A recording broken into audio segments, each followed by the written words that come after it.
Hallelujah, जय मसीह। यीशु मसीह के महत्वपूर्ण नाम से इस आराधना में जो कोई हमारे साथ भाग लिए हैं, हम आपका स्वागत करते हैं। उम्मीद रखते हैं कि आप जहां कहीं भी हैं सही सलामत है और परमेश्वर के विश्वास में, उनके संगति में और आगे बढ़ रहे हैं। हालेलुया। तो चलिए थोड़ा देर हम परमेश्वर की स्तुति कर कर हमारे आराधना को हम शुरू करेंगे। Hallelujah, hallelujah. धन्यवाद, धन्यवाद, धन्यवाद, धन्यवाद यीशु मसीह। आपका धन्यवाद करते हैं, धन्यवाद करते हैं, धन्यवाद करते हैं। इस नए महीने के लिए हम धन्यवाद करते हैं। 7 महीने परमेश्वर हमारे साथ दिया। परमेश्वर, हम आपका धन्यवाद करते हैं। Hallelujah, hallelujah, hallelujah. आंखों की पुतली के तरह हमें संभाला परमेश्वर, माँ के तरह हमें प्यार दिया परमेश्वर, पिता के तरह हमें धैर्य दिया परमेश्वर। आपने हमें संभाला है, अभी तक हमें संभाल कर आ रहे हैं परमेश्वर यहोवा। हम आपकी धन्यवाद करते हैं। धन्य धन्य धन्य हो, धन्य हो। धन्यवाद करते हैं। Thank you Jesus, thank you. धन्यवाद, धन्यवाद, धन्यवाद करते हैं।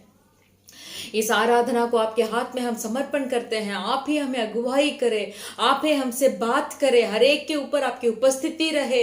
हालेलुया। जो संदेश हम सुन रहे हैं परमेश्वर, उस संदेश को ध्यान से सुनकर हमारा जीवन में उसका अभ्यास करने का एक चाहत से इस दिन आप हमें भर दीजिए परमेश्वर। शुरू से लेकर अंत तक आप ही हमें अगुवाई कीजिए। यीशु मसीह के नाम से मांगते हैं पिता, आमेन। Hallelujah, hallelujah. परमेश्वर भला है, आमेन।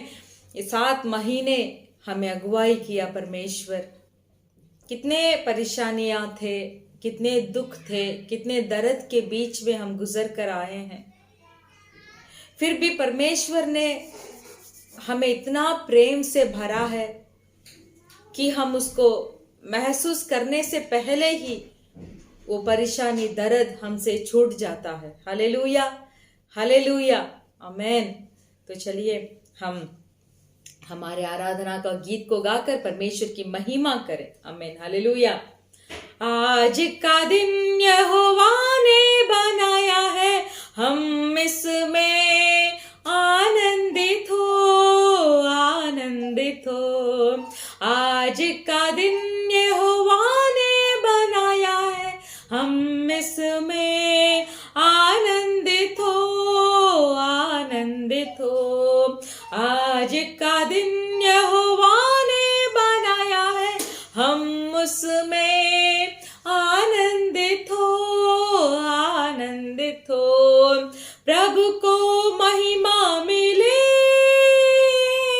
चाहे हो मेरे अपमान, वो बड़े मैं घटूं,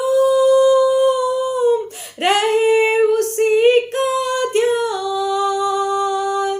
प्रभु को महिमा मिले, चाहे हो मेरा अपमान, वो बड़े मैं घटूं, रहे उसी का ध्यान। आज का दिन यहोवा ने बनाया है, हम उसमें आनंदित हो, आनंदित हो। आज का दिन यहोवा ने बनाया है, हम उसमें आनंदित हो, आनंदित हो। स्तुति प्रशंसा करे, क्यों ना कुछ होता रहे, उसको हम बाते रहे, चाहे जहां भी रहे। स्तुति प्रशंसा करे, क्यों ना कुछ बातें रहे, उसको हम बाते रहे, चाहे जहां भी रहे। आज का दिन यहोवा ने बनाया है, हम इसमें आनंदित हो, आनंदित हो। आज का दिन यहोवा ने बनाया है, हम इसमें आनंदित हो, आनंदित हो। आता हूँ तेरे पास, मुझको है तुझसे आस, मुझको कबूल कर दे, पापों को शुद्ध कर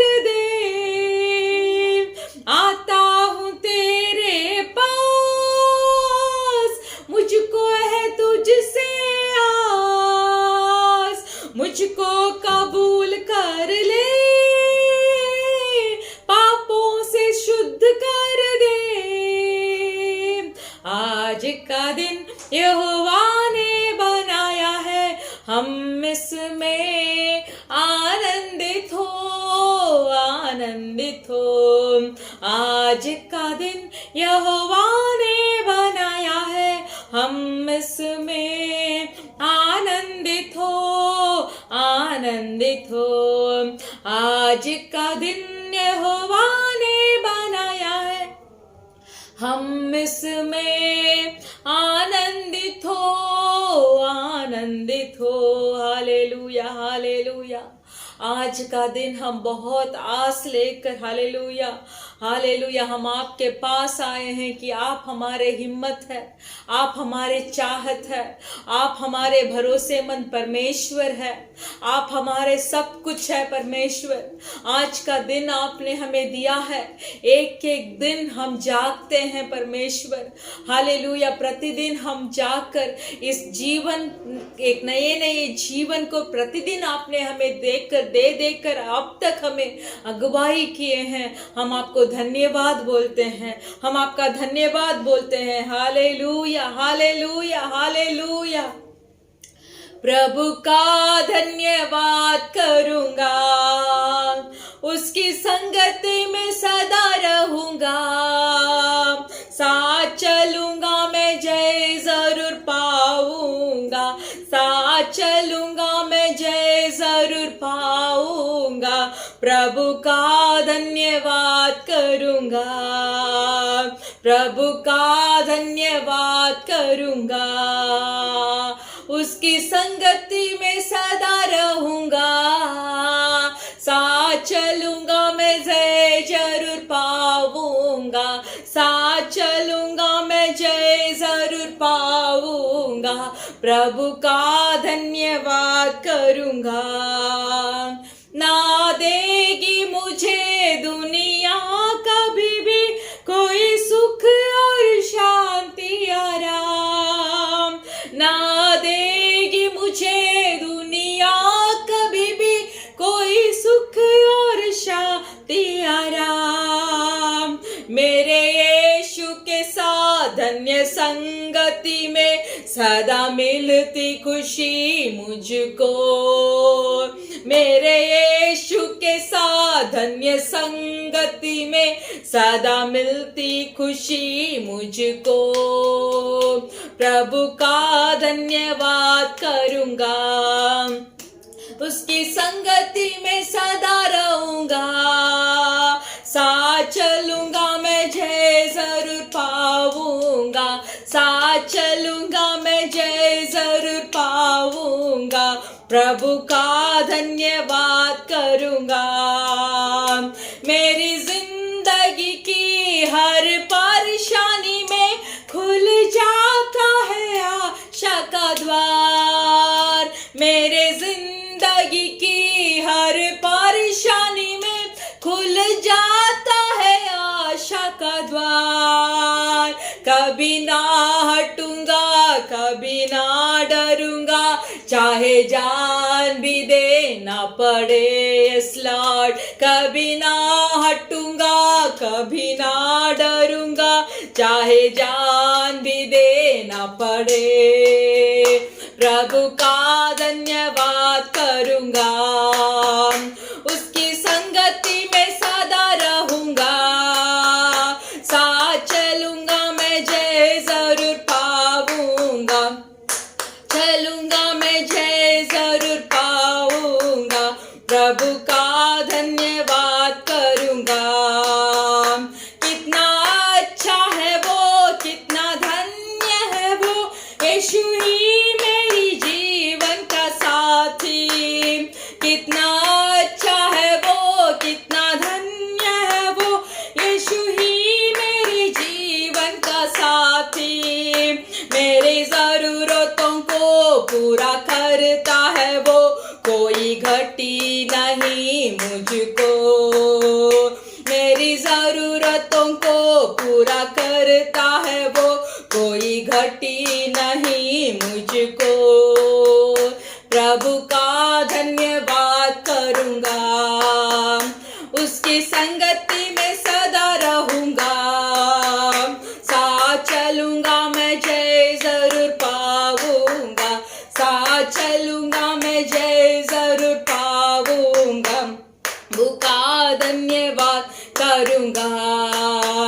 मेरे आयु के दिन पग पग में सदा तेरी सेवा को पूरी करूँगा, मेरे आयु के दिन पग पग में सदा तेरी सेवा को पूरी करूँगा, एक बत्ती समान जलता रहूँगा, तेरी महिमा मेरी कामना, एक बत्ती समान जलता रहूँगा, तेरी महिमा मेरी कामना, उसका धन्यवाद करूँगा, उसकी संगति में सदा रहूँगा, साथ चलूँगा मैं जय जरूर पाऊँगा, साथ चलूँगा मैं जय जरूर पाऊँगा, प्रभु का धन्यवाद करूँगा। Hallelujah hallelujah hallelujah. हारा बाबा शगादुना माला रा बाबा, तेरा धन्यवाद करना ही हमारे लिए उत्तम चीज है परमेश्वर। हर पल में हर हर हर पल में परमेश्वर हम आपकी स्तुति करना चाहते हैं, हम आपके धन्यवाद बोलना चाहते हैं कि परमेश्वर हालेलुया हालेलुया, आपने हमारे जिंदगी में बहुत भलाई काम किया है, उस भलाइयों के लिए धन्यवाद। Hallelujah hallelujah. री बाबा शगादुना माला रबा, धन्यवाद धन्यवाद धन्यवाद। मेरे साथ मिलकर मेरे प्रिय भाइयों और बहनों फिर से हम इस दूसरा पत्ती को गाएंगे। मेरे जिंदगी की हर परेशानी में खुल जाता है आशा का द्वार, मेरे जिंदगी की हर परेशानी में खुल जाता है आशा का द्वार, कभी ना हटूंगा कभी ना डरूंगा, चाहे जान भी देना पड़े, कभी ना हटूंगा कभी ना डरूंगा, चाहे जान भी देना पड़े। Hallelujah hallelujah.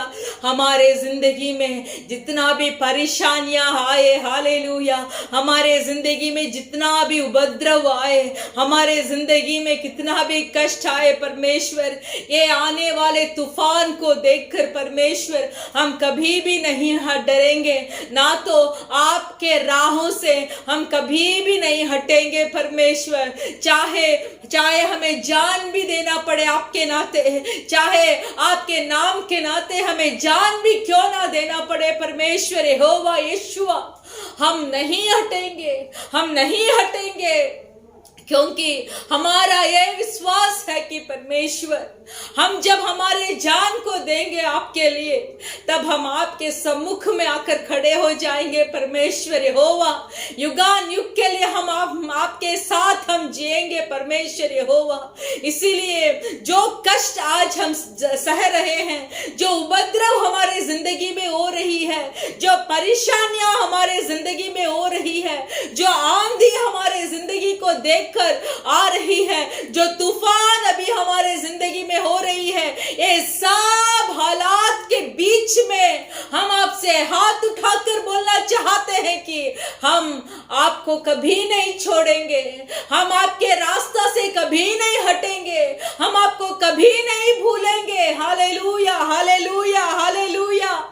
फिर से मेरे साथ मिलकर, मेरे जिंदगी की हर परेशानी में खुल जाता है आशा का द्वार, कभी ना हटूंगा कभी ना डरूंगा, चाहे जान भी देना पड़े, कभी ना हटूंगा कभी ना डरूंगा, चाहे जान भी देना पड़े। प्रभु का धन्यवाद करूंगा, उसकी संगति में रहकर मैं सबको सह लूंगा। प्रभु का धन्यवाद करूंगा, उसके संगति में सदा रहूंगा। साथ चलूंगा मैं, जय जरूर पाऊंगा। साथ चलूंगा मैं, जय जरूर पाऊंगा। प्रभु का धन्यवाद करूंगा। Hallelujah, hallelujah. ओ धन्यवाद, धन्यवाद यहोवा यीशुआ, परमेश्वर पिता, धन्यवाद, धन्यवाद, धन्यवाद, धन्यवाद। हर परिस्थिति के लिए हम धन्यवाद बोलते हैं, हर वातावरण के लिए हम धन्यवाद बोलते हैं, हर हालात के लिए हम धन्यवाद बोलते हैं। Hallelujah, hallelujah. जो जितना भी कष्ट हमारे जीवन में आने दीजिए परमेश्वर यहोवा, हम आपके नजदीक आते रहेंगे, हम आपके नजदीक आते रहेंगे, हम आपके साथ चलते रहेंगे और जरूर इन कठिनाइयों से हम जय को प्राप्त करेंगे। Hallelujah, hallelujah, hallelujah. धन्यवाद, आमेन। यीशु तू है मेरा मार्ग, सत्य, जीवन। यीशु तू है मेरा मार्ग, सत्य, जीवन। तू है प्रभु देता मुझे आत्मा का बल। यीशु ही जीवन है और मार्ग है, यीशु ही सत्य है और प्रेम है। यीशु ही जीवन है और मार्ग है, यीशु ही सत्य है और प्रेम है। तूने जो मुझसे प्रेम किया, प्रेम के बदले जीवन दिया। तूने जो मुझसे प्रेम किया, प्रेम के बदले जीवन दिया। सामर दिया, भरोसा दिया और दी जिंदगी। सामर दिया, भरोसा दिया और दी जिंदगी। यीशु तू है मेरा मार्ग, सत्य, जीवन। तू है प्रभु देता मुझे आत्मा का बल। तूने जो मुझ पर की है कृपा और मुझ में दी है दया। तूने जो मुझ पर दी है कृपा और मुझ में दी है दया। आनंद दिया, धीरज दिया, कितना भलाई किया। आनंद दिया, धीरज दिया, कितना भलाई किया। यीशु तू है मेरा मार्ग, सत्य, जीवन। तू है प्रभु देता मुझे आत्मा का बल। यीशु तू है मेरा मार्ग, सत्य, जीवन। तू है प्रभु देता मुझे आत्मा का बल। फिर से मेरे साथ बोलिए, तूने जो मुझसे प्रेम किया, प्रेम के बदले जीवन दिया। तूने जो मुझसे प्रेम किया, प्रेम के बदले जीवन दिया। सामर दिया, भरोसा दिया और दी जिंदगी। सामर दिया, भरोसा दिया और दी जिंदगी। यीशु तू है मेरा मार्ग, सत्य, जीवन। तू है प्रभु देता मुझे आत्मा का बल। Hallelujah hallelujah hallelujah. तालियां बजाकर परमेश्वर की महिमा, जो हमसे बहुत प्रेम किए थे, जो परमेश्वर हमसे बहुत प्रेम किए थे, वो प्रेम के बदले में परमेश्वर ने अपना जीवन दे दिया। यीशु मसीह ने अपना जीवन को दिया। Hallelujah hallelujah. पिता ने अपने इकलौते पुत्र को हमारे लिए भेजा, हमारे पापों के लिए, हमारे श्रापों के लिए, हमारे अधर्म कामों के लिए। हालेलुया। हम उस परलोक में प्रवेश करने के लिए, हालेलुया हालेलुया, परमेश्वर यीशु मसीह ने अपना देह को हालेलुया ताड़ना करने के लिए छोड़ दिया। Hallelujah hallelujah hallelujah. हम धन्यवाद बोलते हैं यीशु मसीह, आपके प्रेम के लिए धन्यवाद बोलते हैं। हम धन्यवाद बोलते हैं कि हम एक सच्चे जीवित परमेश्वर की दंडवत कर रहे हैं। हम धन्यवाद बोलते हैं कि हम एक सच्चे प्रेमी परमेश्वर को हम दंडवत कर रहे हैं। हम धन्यवाद करते हैं कि आपने हमें चुना है, माँ के कोख से हमें चुना है, हमें अलग किया है, आपके लिए हमें अलग किया है। हम धन्यवाद करते हैं। हालेलुया।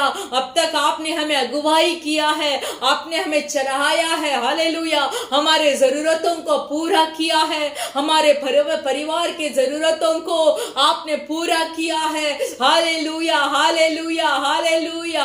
आप हमारे मार्ग है, आप हमारे सत्य है, आप हमारे जीवन है, आप हमारे सब कुछ है परमेश्वर यहोवा। हम आपके बिना कुछ भी नहीं है, हम तेरे बिना कुछ भी नहीं है परमेश्वर। इस संसार में आप नहीं तो हम इस संसार में एक कदम भी उठाकर नहीं रख पाएंगे। हालेलुया। आपके परिपूर्णता के द्वारा हमने कृपा के ऊपर कृपा जो पाया है परमेश्वर, और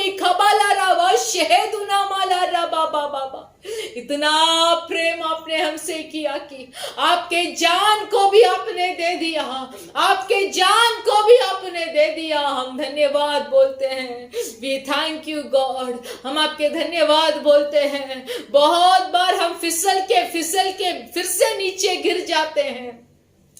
हम निर्णय करते हैं कि हम आपके साथ चलकर हमको जय प्राप्त करना है।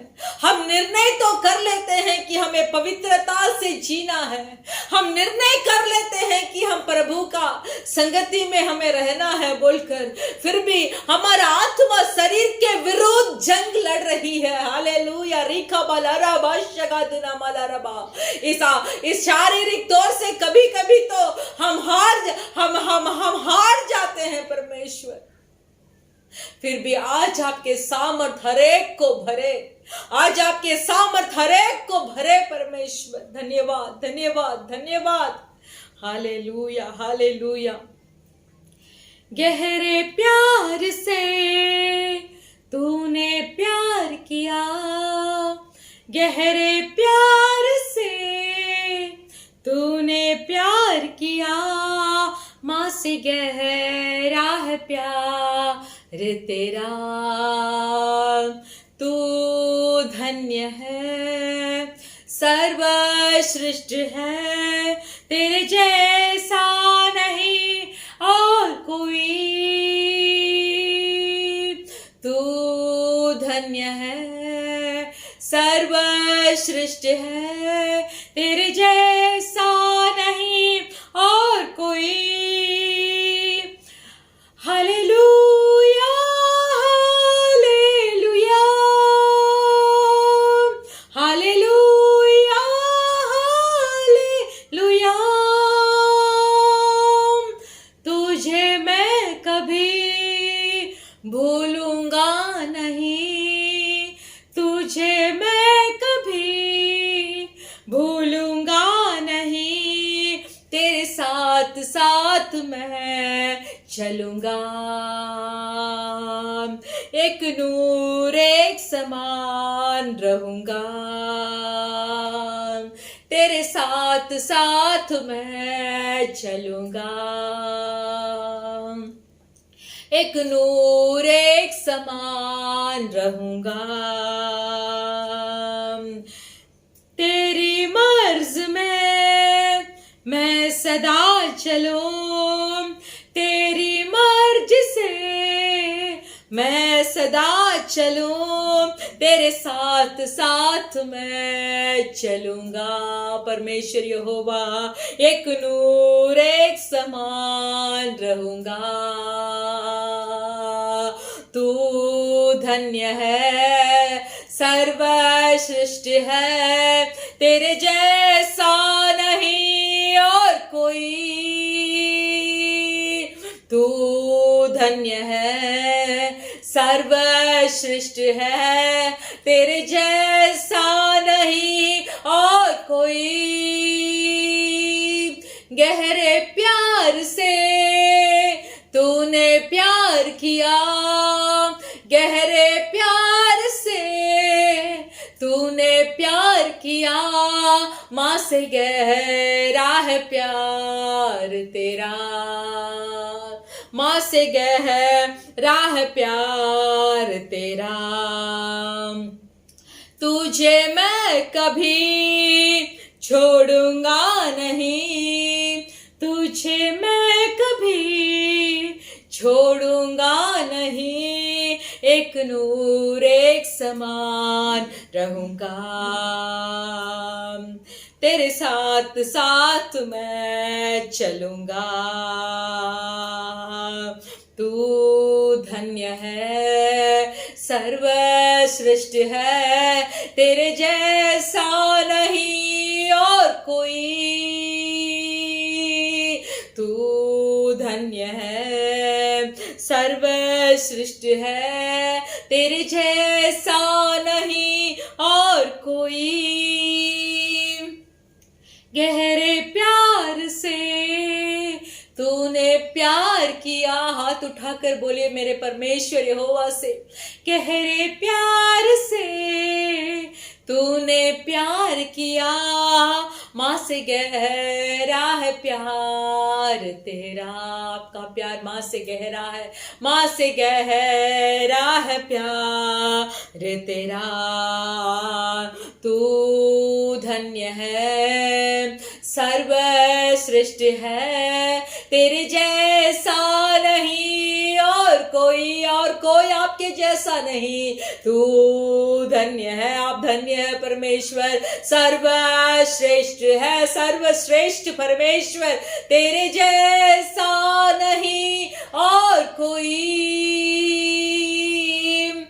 तुझे मैं कभी भूलूंगा नहीं, तेरे मर्ज से मैं सदा चलूं, तुझे मैं कभी छोड़ूंगा नहीं, तेरे साथ साथ मैं चलूंगा। हर एक अपने हाथ को उठाकर परमेश्वर से बोलिए, आपके साथ साथ हम भी चलेंगे,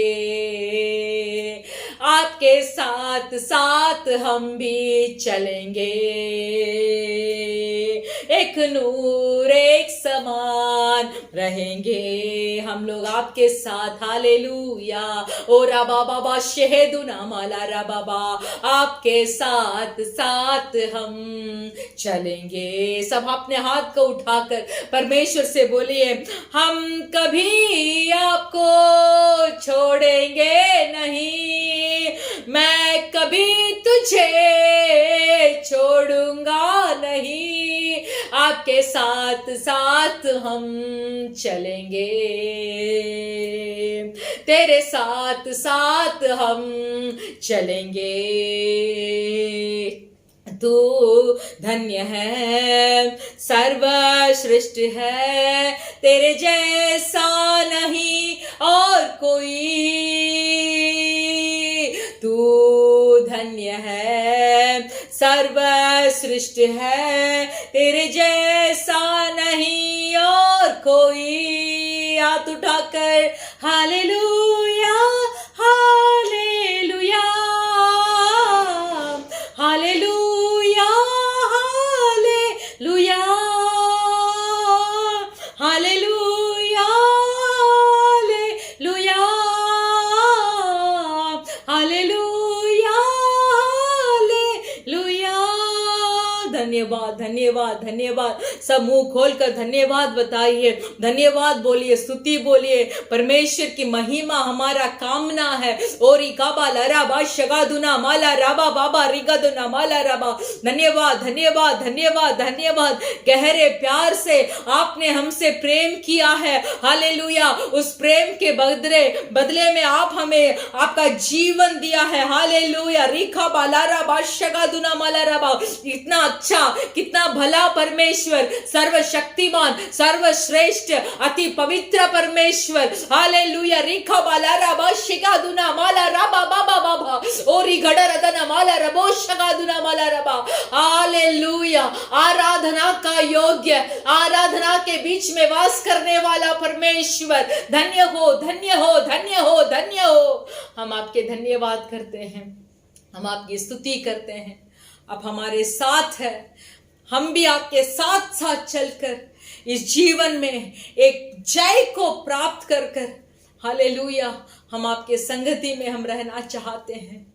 हम हर भाई और बहनों को आपके सम्मुख में हम समर्पण करते हैं। परमेश्वर, इन अंतिम दिनों में जो पवित्रता को आप चाहते हैं, उस पवित्रताई में जीने का, हालेलुया, सामर्थ से हर एक को भरिए परमेश्वर, हर एक को भरिए परमेश्वर। पाप से छुटकारा, पाप से जयवंत जीवन, हालेलुया।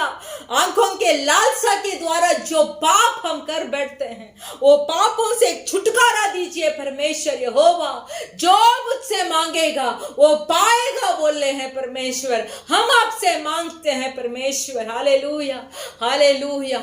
इस संसारिक लालसा से, इस शारीरिक लालसा से परमेश्वर, हालेलुया, जीवन के लालसा से, आंखों के लालसा से हमें छुटकारा देकर हरदम आपके साथ संगति बना रहने के लिए, आपके साथ साथ चलने का एक सामर्थ से हमें भर दीजिए। धन्यवाद बोलते हैं, धन्यवाद बोलते हैं। इस आराधना को आपने स्वीकार किया, हम धन्यवाद बोलते हैं। यीशु मसीह के नाम से मांगते हैं पिता, आमीन। Hallelujah, hallelujah. हम सब अपने हाथों में बाइबल है, हम सब उस बाइबल को उठाएंगे। हम बाइबल में भजन संगीता पढ़ेंगे। भजन संगीता का 70 भजन संगीता पढ़ेंगे। Psalm 77,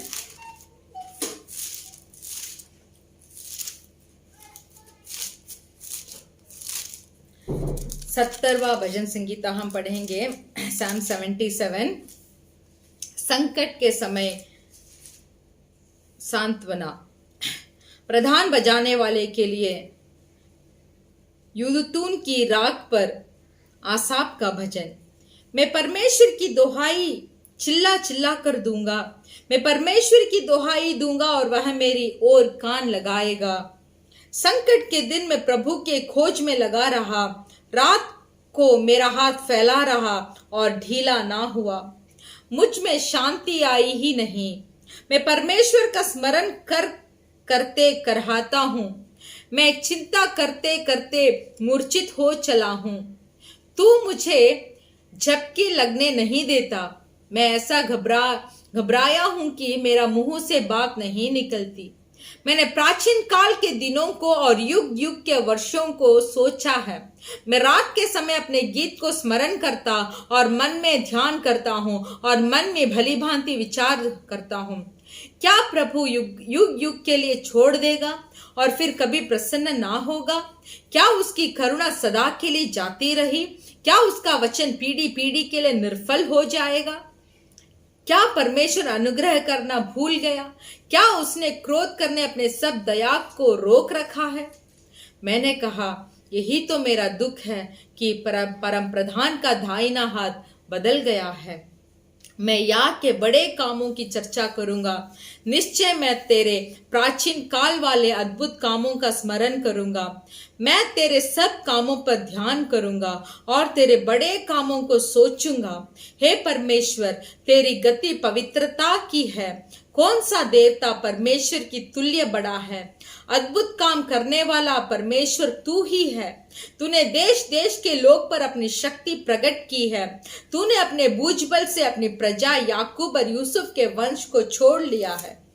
हे परमेश्वर, समुद्र ने तुझे देखा, समुद्र तुझे देखकर डर गया, गहरा सागर भी कांप उठा, मेघों से बड़ी वर्षा हुई, आकाश से शब्द हुआ, फिर तेरे तीर इधर उधर चले, भवंडर में तेरे गर्जन का शब्द सुन पड़ा था, जगत बिजली से प्रकाशित हुआ, पृथ्वी कांपी और हिल गई। तेरा मार्ग समुद्र में है और तेरा रास्ता गहरे जल में हुआ, और तेरे पांवों का चिन्ह मालूम नहीं होता। तूने मूसा और हारून के द्वारा अपने प्रजा की अगुवाई भेड़ों की सी की है। Hallelujah, hallelujah. इसमें देखिए 9वां वचन, क्या परमेश्वर अनुग्रह करना भूल गया? क्या उसने क्रोध करके अपनी सब दया को रोक रखा है? देखिए, कभी कभी हमारा हालत ऐसे हो जाता है कि हमको ऐसे महसूस करने लगते हैं, मेरी जिंदगी में इतना परेशानियां क्यों आई है, मैं क्यों परमेश्वर के राह पर स्थिर नहीं ठहर पाता हूँ। मैं चाहता हूं कि मैं परमेश्वर के साथ साथ में चलकर मैं जय प्राप्त करूं, फिर भी मुझे नहीं हो पा रहा है। तो तुरंत हम मन में ही सोच लेते हैं कि क्या परमेश्वर ने मुझे भूल गए, क्या परमेश्वर ने मुझे छोड़ दिया है, क्या परमेश्वर अनुग्रह करना भूल गए, क्या परमेश्वर मेरे ऊपर जो कृपा था उसको उठा लिए। ऐसे बहुत सारे ऐसे सोच हमारे अंदर आ जाती है ना। ये तो ऐसे है, फिर भी हमारे परमेश्वर कभी भी हमें नहीं छोड़ते, क्योंकि परमेश्वर का वाचा है, तेरे माँ तेरे पिता तुझे भूल जाएंगे, फिर भी जो हमने रचाया है वो परमेश्वर हमें कभी नहीं भूलते, क्योंकि परमेश्वर ने समुद्र में से मार्ग को निकाला है। वो जानते हैं कौन कौन सा समय में क्या क्या करना है बोलकर। फिर भी हमारा काम यह है कि हम परमेश्वर के साथ हमारा संगति को बनाए रखना चाहिए। हर बार परमेश्वर के चरणों में पढ़कर हमें परमेश्वर से बातें करना चाहिए। जब हमारा संगति परमेश्वर के साथ साथ होगा तो हमें ये डर कभी भी नहीं आएगा कि क्या परमेश्वर मुझे भूल गया है बोलकर। हालेलुया, हालेलुया, आमेन। परमेश्वर आशीष करेंगे। तो चलिए हम हमारे भजन संगीता के लिए और हमारे देशों के लिए हम प्रार्थना करेंगे। परम प्रधान परमेश्वर यहोवा, समुद्र में मार्ग निकालने वाले परमेश्वर, उस जल के गहराइयों में भी आप रास्ता को निकाल लेते हैं। उतना अति श्रेष्ठ परमेश्वर, हम आपको धन्यवाद कर रहे हैं। धन्यवाद परमेश्वर। हाँ परमेश्वर, कभी कभी तो हमें ऐसे लगता है कि क्या परमेश्वर अपने दाहिने हाथ मेरे ऊपर से उठा लिया है। वो सिर्फ हमारे पापों के वजह से हम ऐसे सोच लेते हैं परमेश्वर। फिर भी आज के दिन से आपके साथ हमारे संगति को बनाए रखने के लिए, आपको प्रीति करने के लिए, आपको प्रसन्न रखने के लिए ही युक्ति बनाए रखे, हमें सामर्थ से भर दीजिए परमेश्वर। इस भजन संगीता के लिए हम धन्यवाद बोलते हैं। हम इस पृथ्वी के सारे मानव जाति को आपके हाथों में समर्पण करते हैं।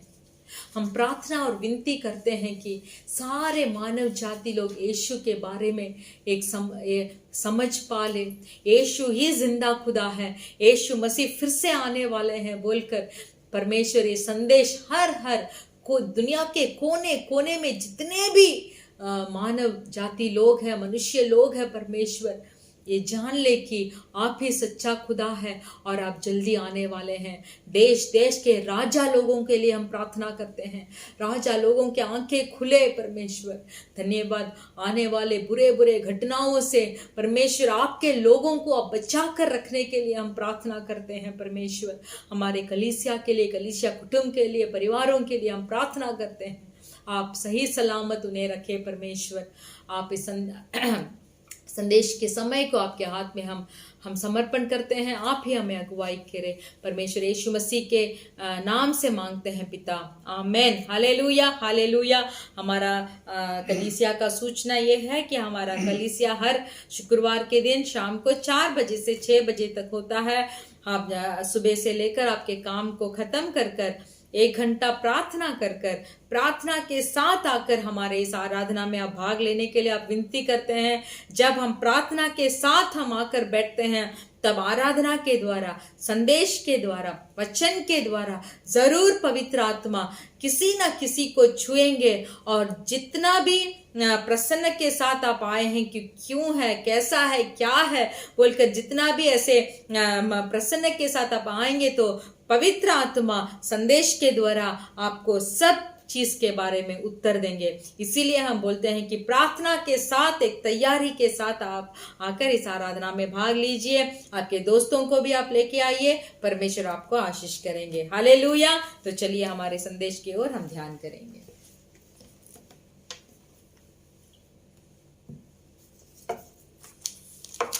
ஹல்லேலூயா हालेलुया। ஆண்டவரே இயேசு கிறிஸ்துவின் நாமத்தினால் உங்களை ஒவ்வொருவரையும் வாழ்த்திக் கொள்கிறோம்। परमेश्वर यीशु मसीह के नाम से हमारे एक को हम स्वागत करते हैं। இந்த நாட்களில் இன்னும் அதிகமாக நீங்கள் ஜெபித்துக் கொள்ளும்படியாக கேட்டுக்கொள்கிறோம்। इन दिनों में आप बहुत प्रार्थना करने के लिए हम मांगते हैं। இந்த கொரோனா மீண்டும் மீண்டும் வராதபடிக்கு ये कोरोना महामारी जो है वो दोबारा ना आए, தேவன் ஒரு முழுவதும் ஒரு பரிபூர்ண விடுதலையை கொடுக்கும்படியாக परमेश्वर इस महामारी से एक परिपूर्ण छुटकारा देने के लिए ஒவ்வொரு நாளும் ஜெபித்துக் கொள்ளுங்கள்। आप प्रतिदिन प्रार्थना कीजिए। மீண்டுமாய் ஒன்று கூடி தேவனை ஆராதிக்கும்படியாக हम फिर से सब एक साथ मिलकर परमेश्वर की आराधना करने के लिए ஒவ்வொரு நாளும் ஜெபிக்கும்படியாக கேட்டுக்கொள்கிறோம்। प्रतिदिन आप प्रार्थना करने के लिए हम विनती करते हैं। உங்களுடைய காரியங்கள் எதுக்காக ஜெபிக்க வேண்டும் என்றால், अगर आप चाहते हैं कि कुछ काम के लिए हम आपके लिए प्रार्थना करना है तो தயவு செய்து எங்களுக்கு தெரியப்படுத்துங்கள்।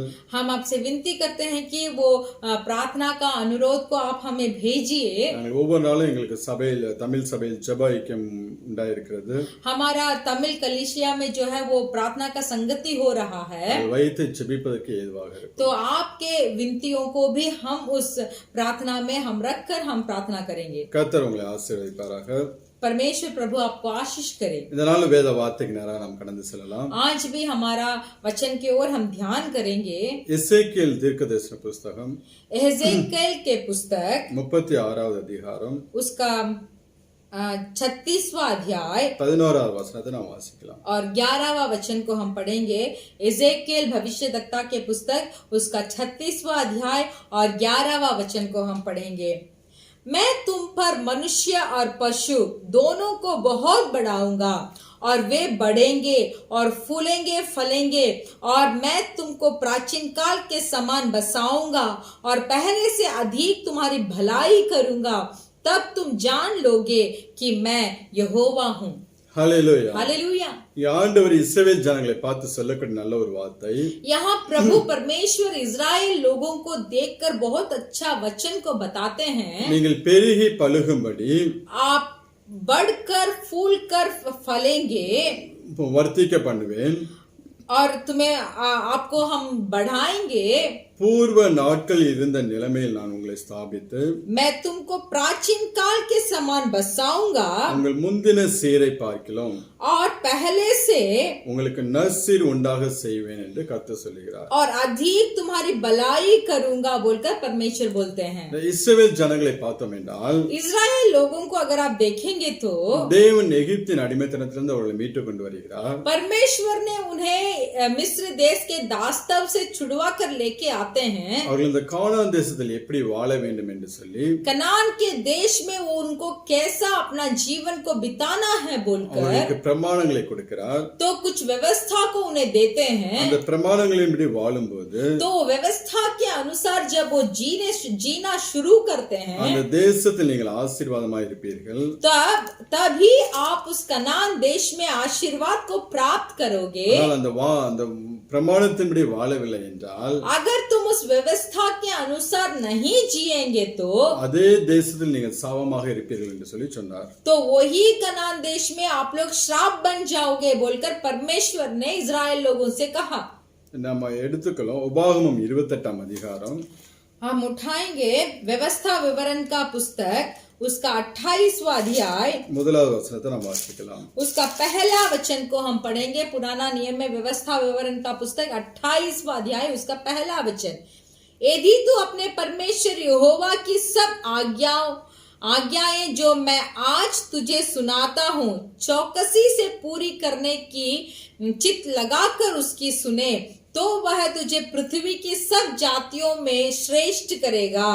இங்க அவருடைய வார்த்தையின்படி வாழ்ந்தால் यहाँ बोला गया है कि अगर हम परमेश्वर के वचन के अनुसार जिएंगे சகல ஜாதிகளும் உன்னை மேன்மையாக வைப்பார் என்று சொல்லி ஆண்டவர் வாக்குத்தத்தம் கொடுக்கிறார். तो परमेश्वर ये वाचा देते हैं कि सब पृथ्वी के लोगों से सब जातियों से उन्हें श्रेष्ठ रखेंगे. 14 வசனங்கள் வரை வாசிங்கன்னா வாக்குத்தத்தங்களை நாம் வாசிக்க முடியும். ये इस अध्याय का 14 वचन को अगर हम पढ़ेंगे तो वो 14 वचन एक वाचा के रूप से हमें दिया गया है. ஆனால் வார்த்தையின்படி வாழவில்லை என்றால் अगर हम वचन के अनुसार नहीं जिएंगे तो அதுக்கப்புறம் அந்த அதிகாரத்தில் ஒரு 50 வசனங்கள் சொல்லப்பட்டிருக்கிறது. तो उसके बाद वो 14 वचन के बाद इस अध्याय में अगले 50 वचन जो है இப்படியெல்லாம் நீங்கள் கஷ்டப்படுவீர்கள் என்று சொல்லி வேதம் சொல்லுகிறது. तो बताया गया है कि कैसे कष्ट उठाएंगे. 47வது வசனத்தை நாம் வாசிக்கலாம். इसका 47 वचन को हम पढ़ेंगे. 28 अध्याय का 47 वचन. तू जो सब पदार्थ की बहुतायत होने पर भी आनंद और प्रसन्नता के साथ अपने परमेश्वर यहोवा की सेवा नहीं करेगा. சகலமும் பரிபூர்ணமாய் இருக்கையில் जब सब पदार्थ बहुतायत से होगा மகிழ்ச்சியோடும் களிப்போடும் और आनंद और प्रसन्नता के साथ தேவனாகிய கர்த்தரை சேவியாமல் போனது நிமித்தம் अपने परमेश्वर यहोवा की सेवा नहीं करेगा. அந்த ஜனங்கள் அந்த தேசத்தை விட்டு சிதறடிக்கப்பட்டு போனார்கள். तो देखिए उस देश से ये लोग सब तीतर बीतर हो गए थे. ஆனால் தேவன் சொன்னா மீண்டும் நீங்கள் என்னிடத்தில் திரும்பி வரும்போது तो परमेश्वर ने उन लोगों से कहा अगर तुम फिर से मेरे पास वापस आओगे நான் மீண்டுமாய் உங்களை ஆசீர்வதிப்பேன். मैं फिर से आपको आशीर्वाद दूंगा. அது முந்தின சீரை பார்க்கலாம். எசேக்கியேல் 36 வாசம்ல तो वही एजेकिएल का पुस्तक का जो हमने पढ़ा था वो वचन पहले का प्राचीन काल का समान बसाएंगे. உங்களுக்கு நற்சீர் உண்டாக செய்வேன் என்று சொல்லி ஆண்டவர் சொல்லுகிறார். तो यहाँ परमेश्वर ने बताते हैं कि अधिक तुम्हारी भलाई करूंगा. இன்னைக்கு நாம் எந்தெந்த இடத்திலே आज भी हम किस किस जगह में வெட்கப்பட்டு போனோமோ जहाँ जहाँ हम शर्मिंदा हुए थे அந்த இடத்துல தேவன் நம்மளை தலை நிமிர செய்கிறவராக இருக்கிறார். तो उस जगह जहाँ जहाँ हम शर्मिंदा हुए थे उन जगहों पे परमेश्वर हमारे सर को सीधा करेंगे. நீங்கள் எந்த இடத்திலே ஆசீர்வாதத்தை இழந்தீர்களோ जो जगह पे आपने आशीर्वाद को खोया है அதே இடத்துல தேவன் இரட்டிப்பான ஒரு ஆசீர்வாதத்தை கொடுத்து உங்களை ஆசீர்வதிக்க வல்லமை உள்ளவராக तो वही जगह में परमेश्वर 2 गुना आशीर्वाद को देकर आपको बढ़ा सकते हैं. இன்னைக்கு நம்மளோட வாழ்க்கையில சில நேரம் அவன் சொல்லுவோம் பாத்தீங்களா. देखिए हमारे जीवन में कुछ समय ऐसे बोलते हैं முன்னாடி எங்க வாழ்க்கை நல்ல ஆசீர்வாதமா இருந்துச்சு. पहले हमारा जिंदगी बहुत आशीर्वाद में என்னுடைய था. குடும்ப வாழ்க்கை ரொம்ப சந்தோஷமா இருந்துச்சு. हमारा परिवार बहुत आनंद में था. ஆனால் இப்பொழுது அப்படி இல்லை. फिर भी अभी वैसे नहीं है. அப்படி ஒருவேளை நீங்க சொல்லிக் கொண்டிருந்தீர்கள் अगर इस तरीका से अगर आप बोल रहे हैं तो ஆண்டவர் இப்ப உங்களை பார்த்து சொல்லக்கூடிய வார்த்தை तो परमेश्वर आपको देखकर बोल रहे हैं முந்தின வாழ்க்கையை பார்க்கலாம் प्राचीन काल से भी உன்னுடைய பிந்தின நாட்களை ஆண்டவர் இன்னும் ஆசீர்வாதமாக ஆக்கி தர வல்லமையுள்ளவராக இருக்கிறார். और आने वाले दिनों में परमेश्वर आपके जीवन को आशीर्वाद करने के लिए सामर्थ है. ஆசீர்வாதமாய் உண்டாக செய்வேன் என்று சொல்லி ஆண்டவர் சொல்லுகிறார். क्योंकि परमेश्वर प्रभु बताए हैं कि मैं आशीर्वाद दूंगा. ஆனால் நீ அவரிடத்தில் திரும்பி வர வேண்டும். फिर भी उसके लिए क्या करना चाहिए? हमें परमेश्वर के पास लौट कर आना चाहिए. நீங்க அவரிடத்தில் திரும்பி வரும்போது अगर आप परमेश्वर के पास लौट कर आएंगे எல்லாவற்றையும் தேவன் இரட்டிப்பாக்கி உங்களை ஆசீர்வதிக்கிறவராக இருக்கிறார். तब परमेश्वर एक दुगना आशीर्वाद को आपको देंगे. நீங்க ஆகாய் 2ஆம் அதிகாரம் 9ஆம் வசனத்தை வாசிச்சோம் என்றால் आप हगाई के पुस्तक का 2 अध्याय और 2:9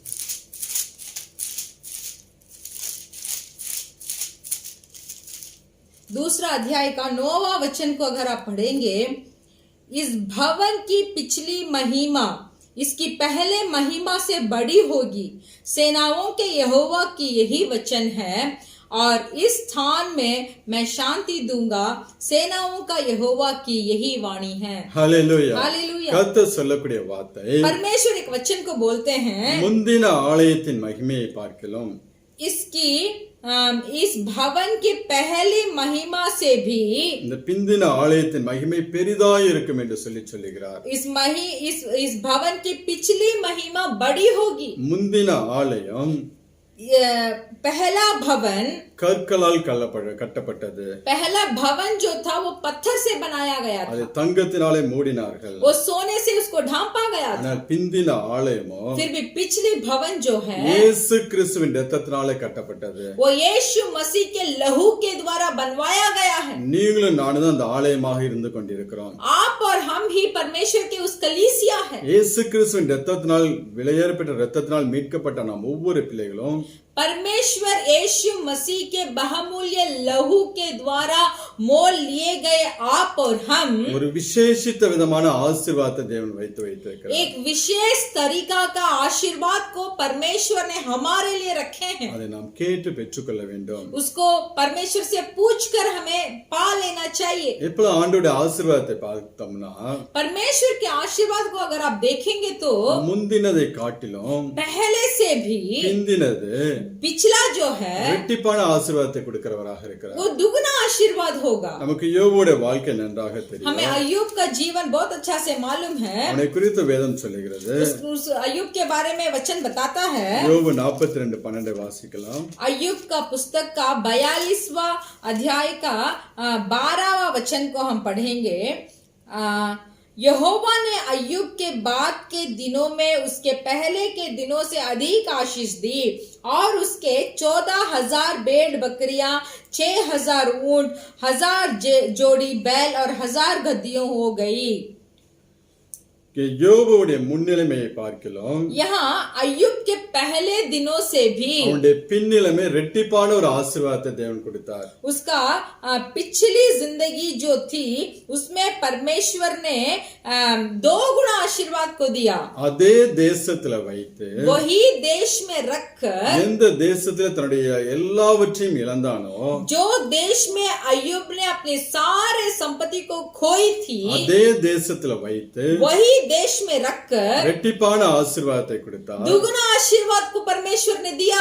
இன்னும் எந்தெந்த நண்பர்கள் அவனை சுற்றி உட்கார்ந்து और जितने भी दोस्त थे उसके चारों ओर बैठकर அவனை குறித்து தேவையில்லாத வார்த்தைகள் சொன்னார்களோ अय्यूब के बारे में फालतू बातें जो उन्होंने बताया था அதே நண்பர்களுக்காக वही दोस्त யோபு ஜெபித்த போது जब अय्यूब ने प्रार्थना किया அவர்கள் விடுவிக்கப்பட்டார்கள், யோபுவும் விடுவிக்கப்பட்டார். तो देखिए उन दोस्तों के लिए जब अय्यूब ने प्रार्थना किया वो दोस्तों ने भी छुटकारा पाया और अय्यूब खुद छुटकारा पाया. இன்னைக்கு உங்களுடைய வாழ்க்கையிலும் तो आज आपके जीवन में எதையெல்லாம் இழந்து நின்று கொண்டிருக்கிறீர்களோ जितने चीज को खोकर अगर आप बैठे தேவன் இந்த हैं நாட்கள் ரெட்டிப்பாக परमेश्वर इन दिनों में दुगुना அதை காட்டிலும் பெட்டரான ஒன்றை கொடுத்து உங்களை ஆசீர்வதிக்க விரும்புகிறார். नहीं तो उससे भी अच्छा आशीर्वाद को देना चाहते हैं. நீங்கள் செய்ய வேண்டியதெல்லாம்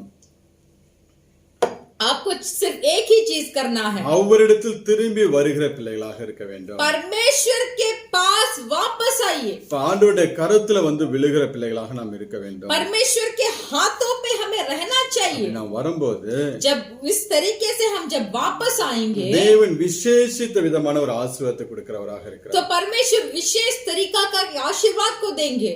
நீ ஆண்டவரை பாத்தீங்கன்னா आप अगर परमेश्वर को देखना चाहते हैं இயேசு கிறிஸ்து சொல்லுவார், परमेश्वर बताते हैं லூக்கா 5ஆம் அதிகாரத்துல लूका सुसमाचार का पुस्तक उसका 5वां अध्याय में 37-38 வசனங்களை வாசிக்கலாம்.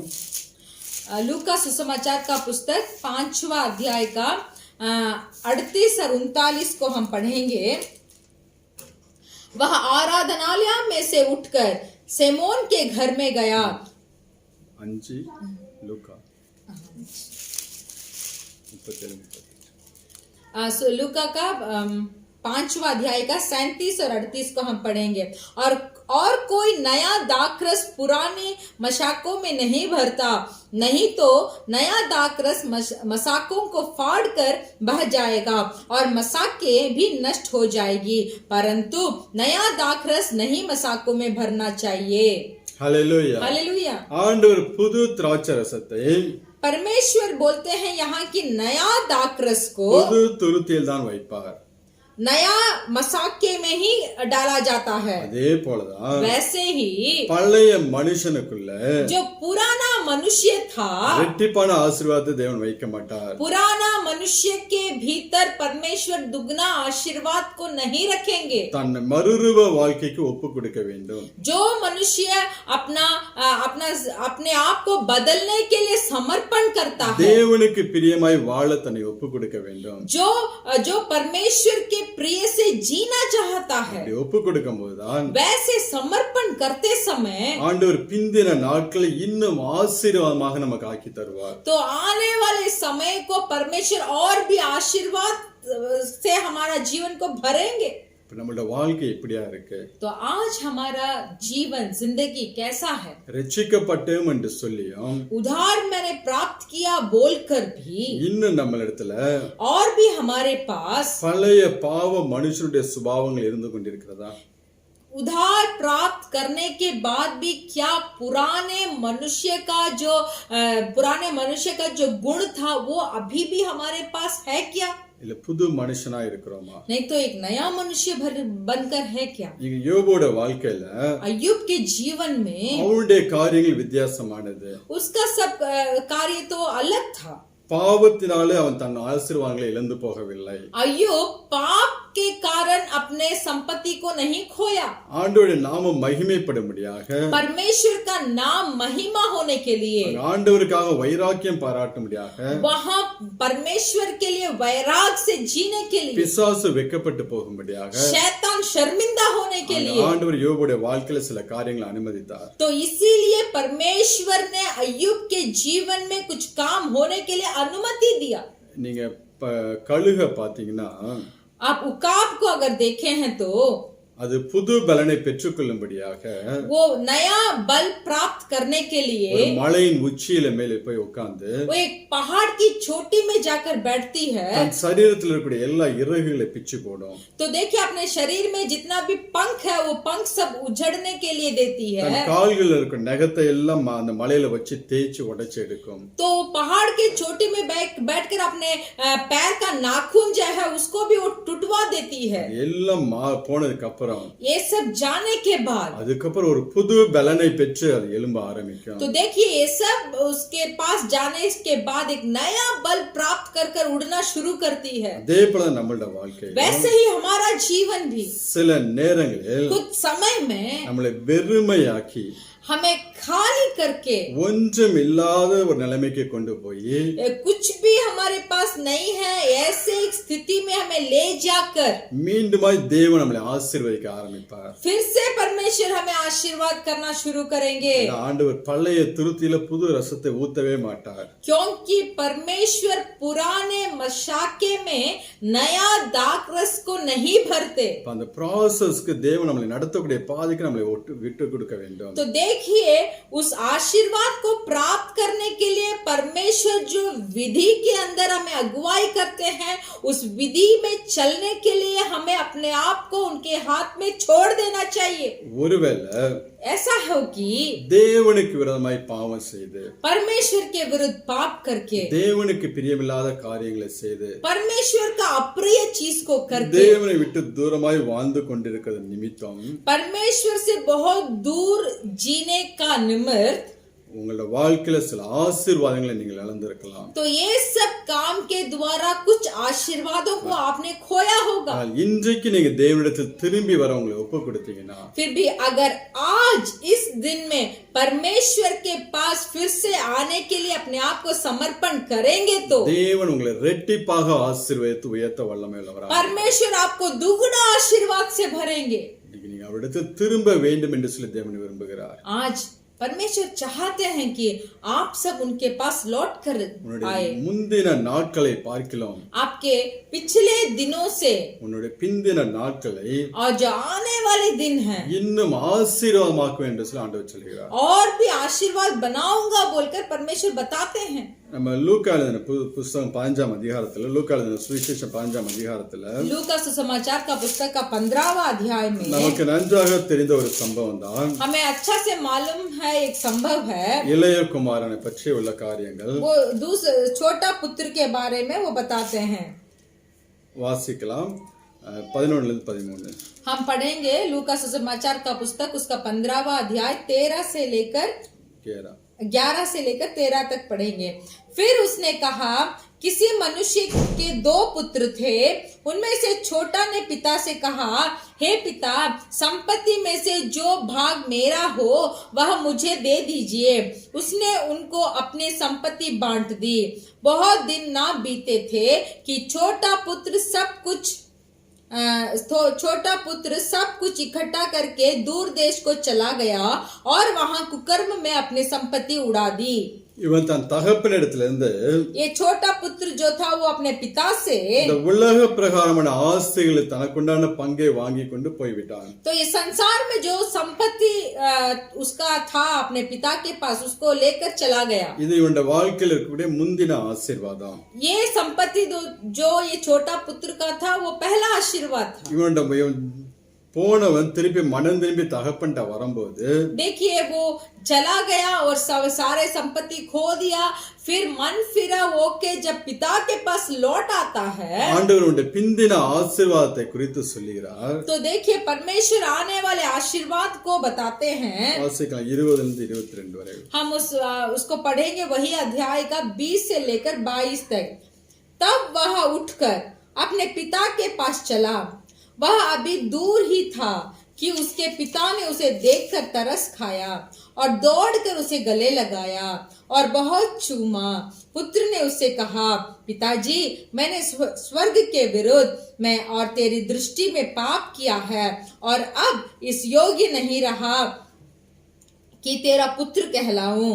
परंतु पिता ने अपने दासों से कहा, झट अच्छे से अच्छा वस्त्र निकाल कर उसे पहनाओ और उसके हाथ में अंगूठी और पांवों में जूतियां पहनाओ।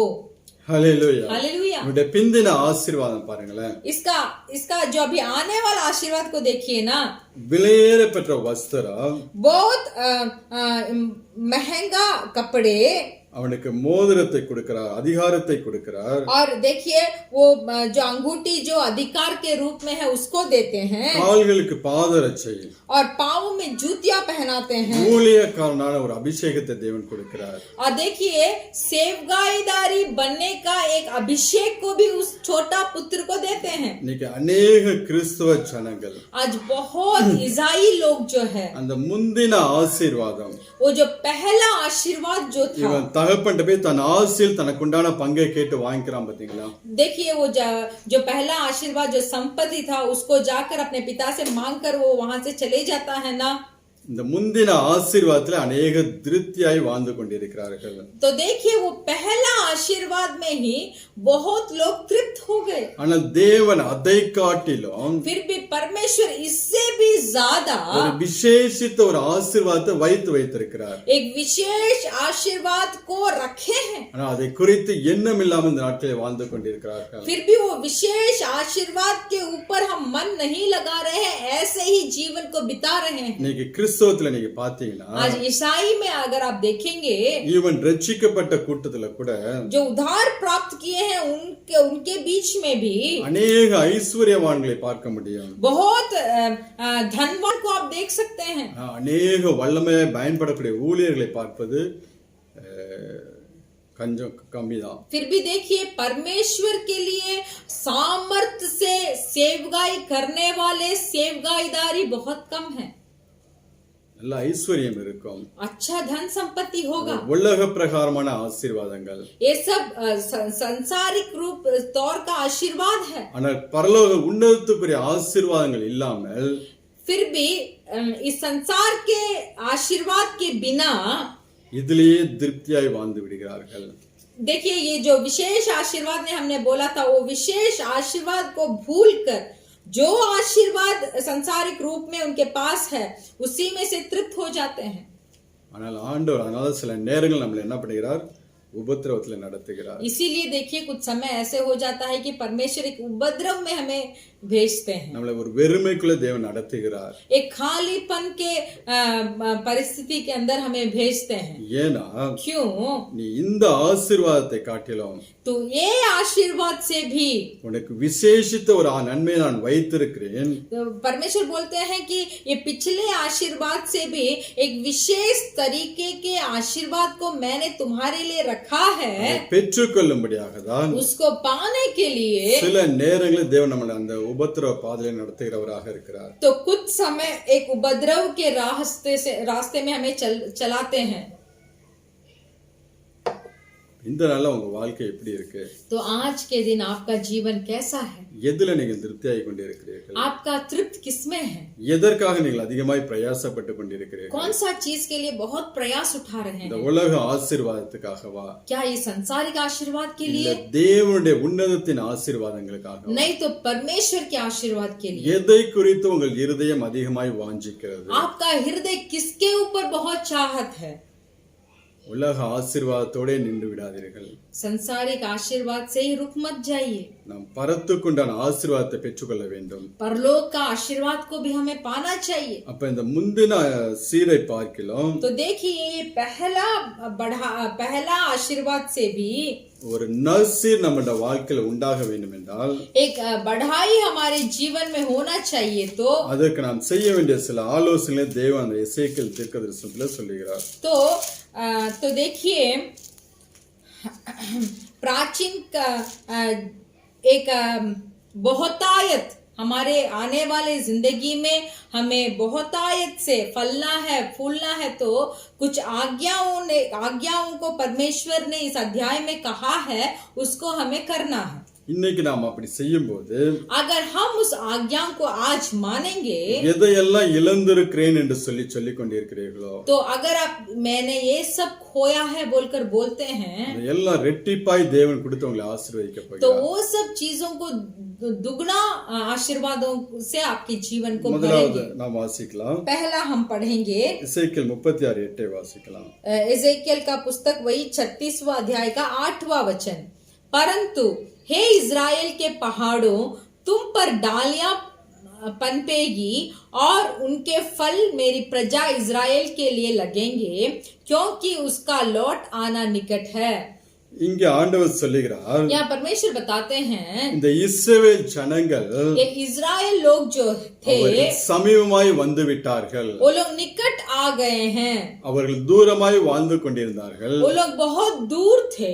இன்னைக்கு என்னோட கூட வாசம் பண்ணும்படியாக आज मेरे साथ वास करने के लिए சமீபமாய் வந்து விட்டார்கள் என்று சொல்லி ஆண்டவர் சொல்லுகிறார். बहुत निकट आ गए बोलकर परमेश्वर बताते हैं. இதன் நிமித்தம் இவர்களுக்கு நற்சீர் உண்டாக்குவேன் என்று சொல்லி ஆண்டவர் சொல்லுகிறார். तो इसके निमित्त मैं मेरे प्रजा को आशीर्वाद करूंगा बोलकर परमेश्वर बताते हैं. இன்னைக்கு நாம் ஆண்டவரோட சமீபத்தில் இருக்கிறோமா இல்ல தூரத்துல இருக்கிறோமா? आज हम परमेश्वर के साथ निकट है या दूर है?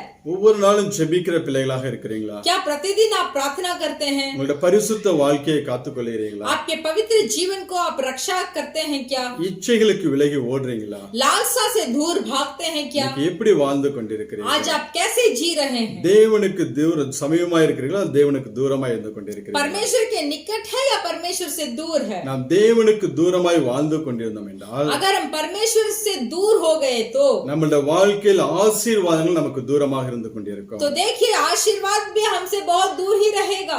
ஆனால் நாம் தேவனோட கூட இருக்கும்போது फिर भी जब हम परमेश्वर के साथ रहेंगे, தேவன் எல்லாவற்றையும் ஏற்ற காலத்துல கொடுத்து நம்மளை ஆசீர்வதிக்கிறவராக இருக்கிறார். तब परमेश्वर सब आशीर्वादों को सही समय पे हमें देंगे. நீங்க லூக்கா 15ஆம் அதிகாரத்துல लूका सुसमाचार का पुस्तक का 15वां अध्याय को 13வது வசனத்தை வாசிக்கலாம். उसका 13 वचन को हम पढ़ेंगे. बहुत दिन ना बीते थे कि छोटा पुत्र सब कुछ इकट्ठा करके दूर देश को चला गया और वहां कुकर्म में अपनी संपत्ति उड़ा दी. அந்த இளைய குமாரன் जो छोटा पुत्र जो था தூரமான தேசத்துல போய் दूर देश में जाकर தனக்கு உண்டான எல்லாவற்றையும் இழந்தான் என்று சொல்லி பார்க்க முடிகிறது. अपने पास जितना भी था उसको सब उस खर्चा कर डाला। இன்னும் நாம் நகோமியோட வாழ்க்கையை பார்த்தோம் என்றால் और भी हम नहोमी के जीवन को अगर आप देखेंगे, நகோமியை குறித்து வேதம் சொல்லுகிறது. नहोमी के बारे में वचन बताता है। ரூத் 1ஆம் அதிகாரம் रूत का पुस्तक का पहला अध्याय 1வது வசனத்தை நாம் வாசிக்கலாம்.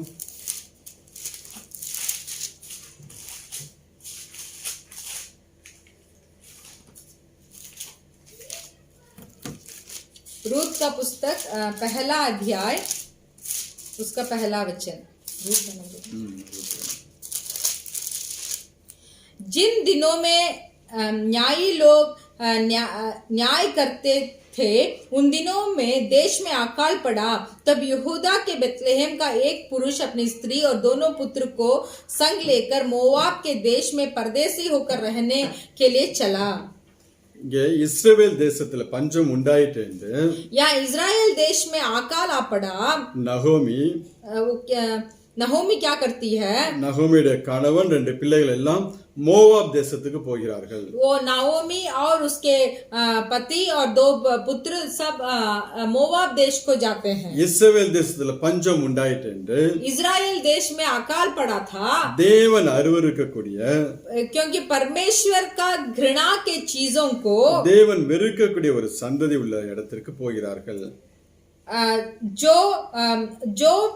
जो लोगों परमेश्वर जिसको नफरत करते हैं, वो चीज करने वाले लोगों के बीच में ये लोग जाते हैं। தேவனை விட்டு தூரமாய் போய்விட்டார்கள் அந்த குடும்பம். तो देखिए, ये परिवार जो था नाओमी का परिवार परमेश्वर से दूर हो गया।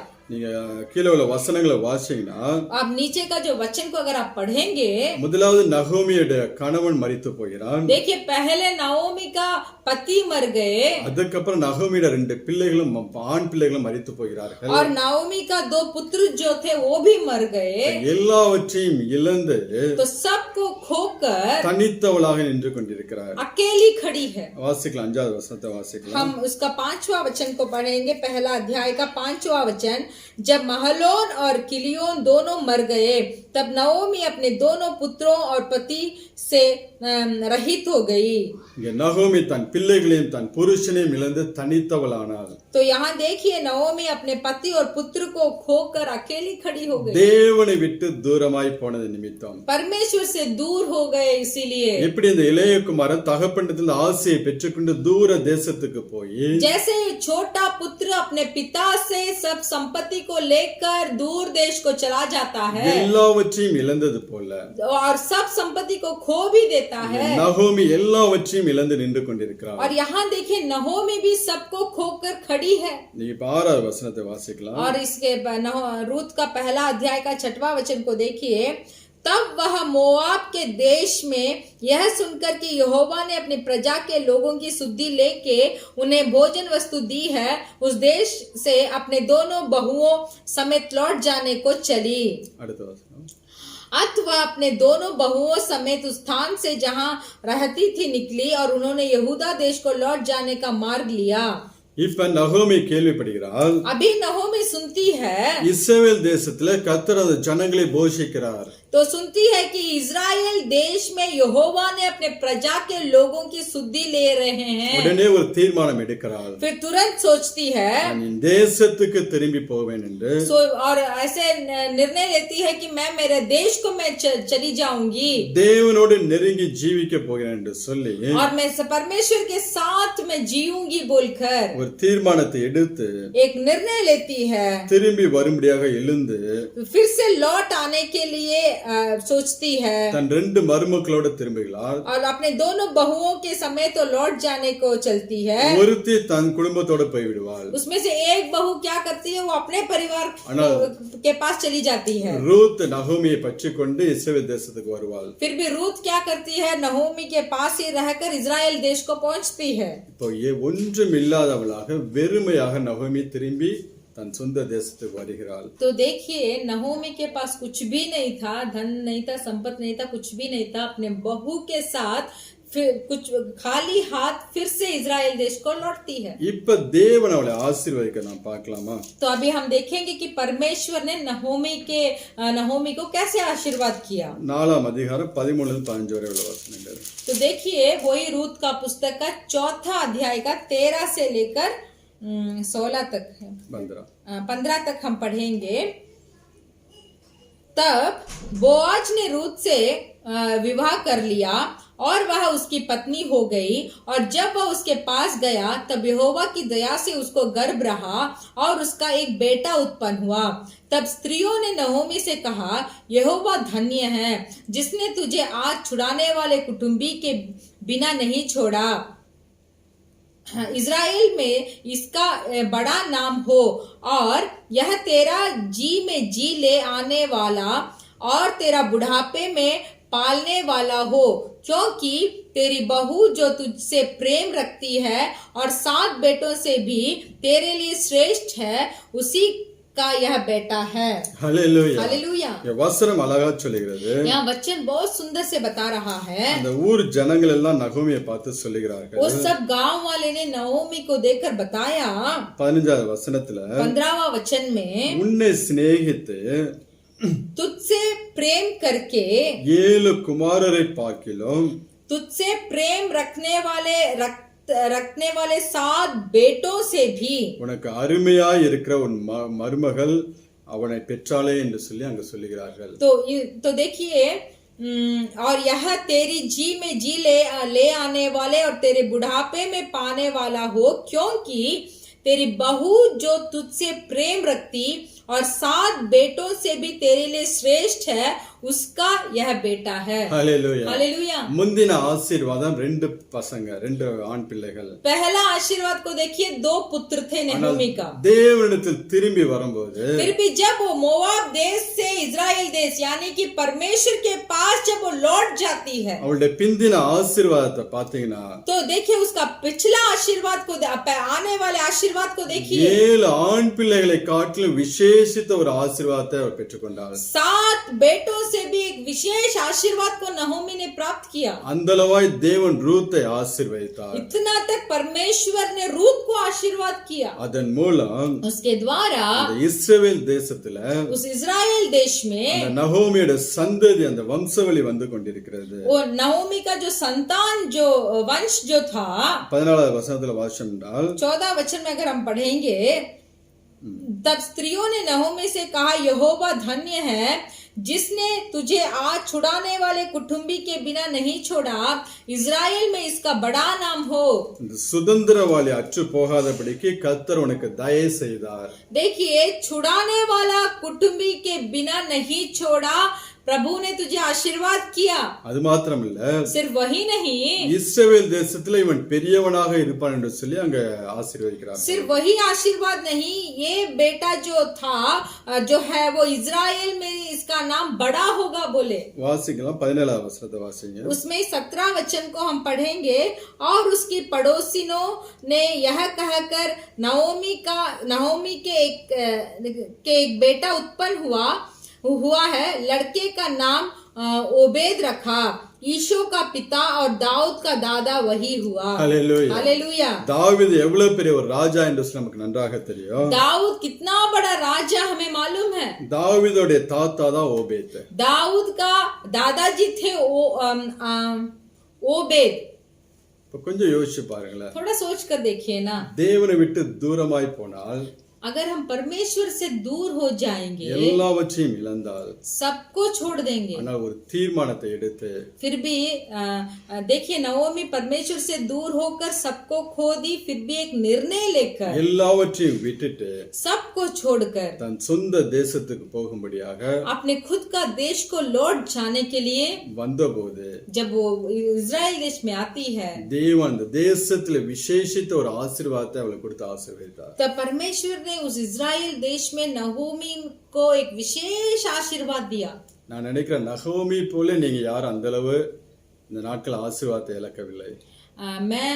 मैं सोचता हूँ कि नहोमी की तरह इन दिनों में आपने आपका आशीर्वाद को नहीं खोया. இவ்வளவு தூரம் எல்லாவற்றையும் இழந்து देखिए नहोमी ने सबको खो दिया. தனித்தவளாய் இருந்தார் என்று சொல்லி வேதம் சொல்லுகிறது. वचन बताता है कि नहोमी अकेली खड़ी थी. ஆனால் மீண்டும் தேவனிடத்தில் நெருங்கி வரும்போது फिर भी देखिए जब परमेश्वर के साथ वो आती है, 7 குமாரர்களை பார்க்கல ஒரு விசேஷித்த ஆசீர்வாதத்தை தேவன் அவளுக்கு கொடுத்து ஆசீர்வதிக்கிறார். देखिए 7 बेटों से भी एक विशेष आशीर्वाद को परमेश्वर ने नहोमी को दिया. இதுதான் தேவன் சொல்லக்கூடிய காரியங்கள். तो यही है परमेश्वर का कहना वचन. முந்தின சீரை பார்க்கலாம். पहला प्राचीन काल का जो भलाई था, உங்களுக்கு நற்சீர் உண்டாக்குவேன் என்று சொல்லி சொல்லுகிறார். तो उससे भी पहले से अधिक तुम्हारी भलाई करूंगा बोलकर परमेश्वर बताते हैं. இன்னைக்கு தேவனை விட்டு தூரமாய் வாழக்கூடிய காரியங்கள், आज परमेश्वर से दूर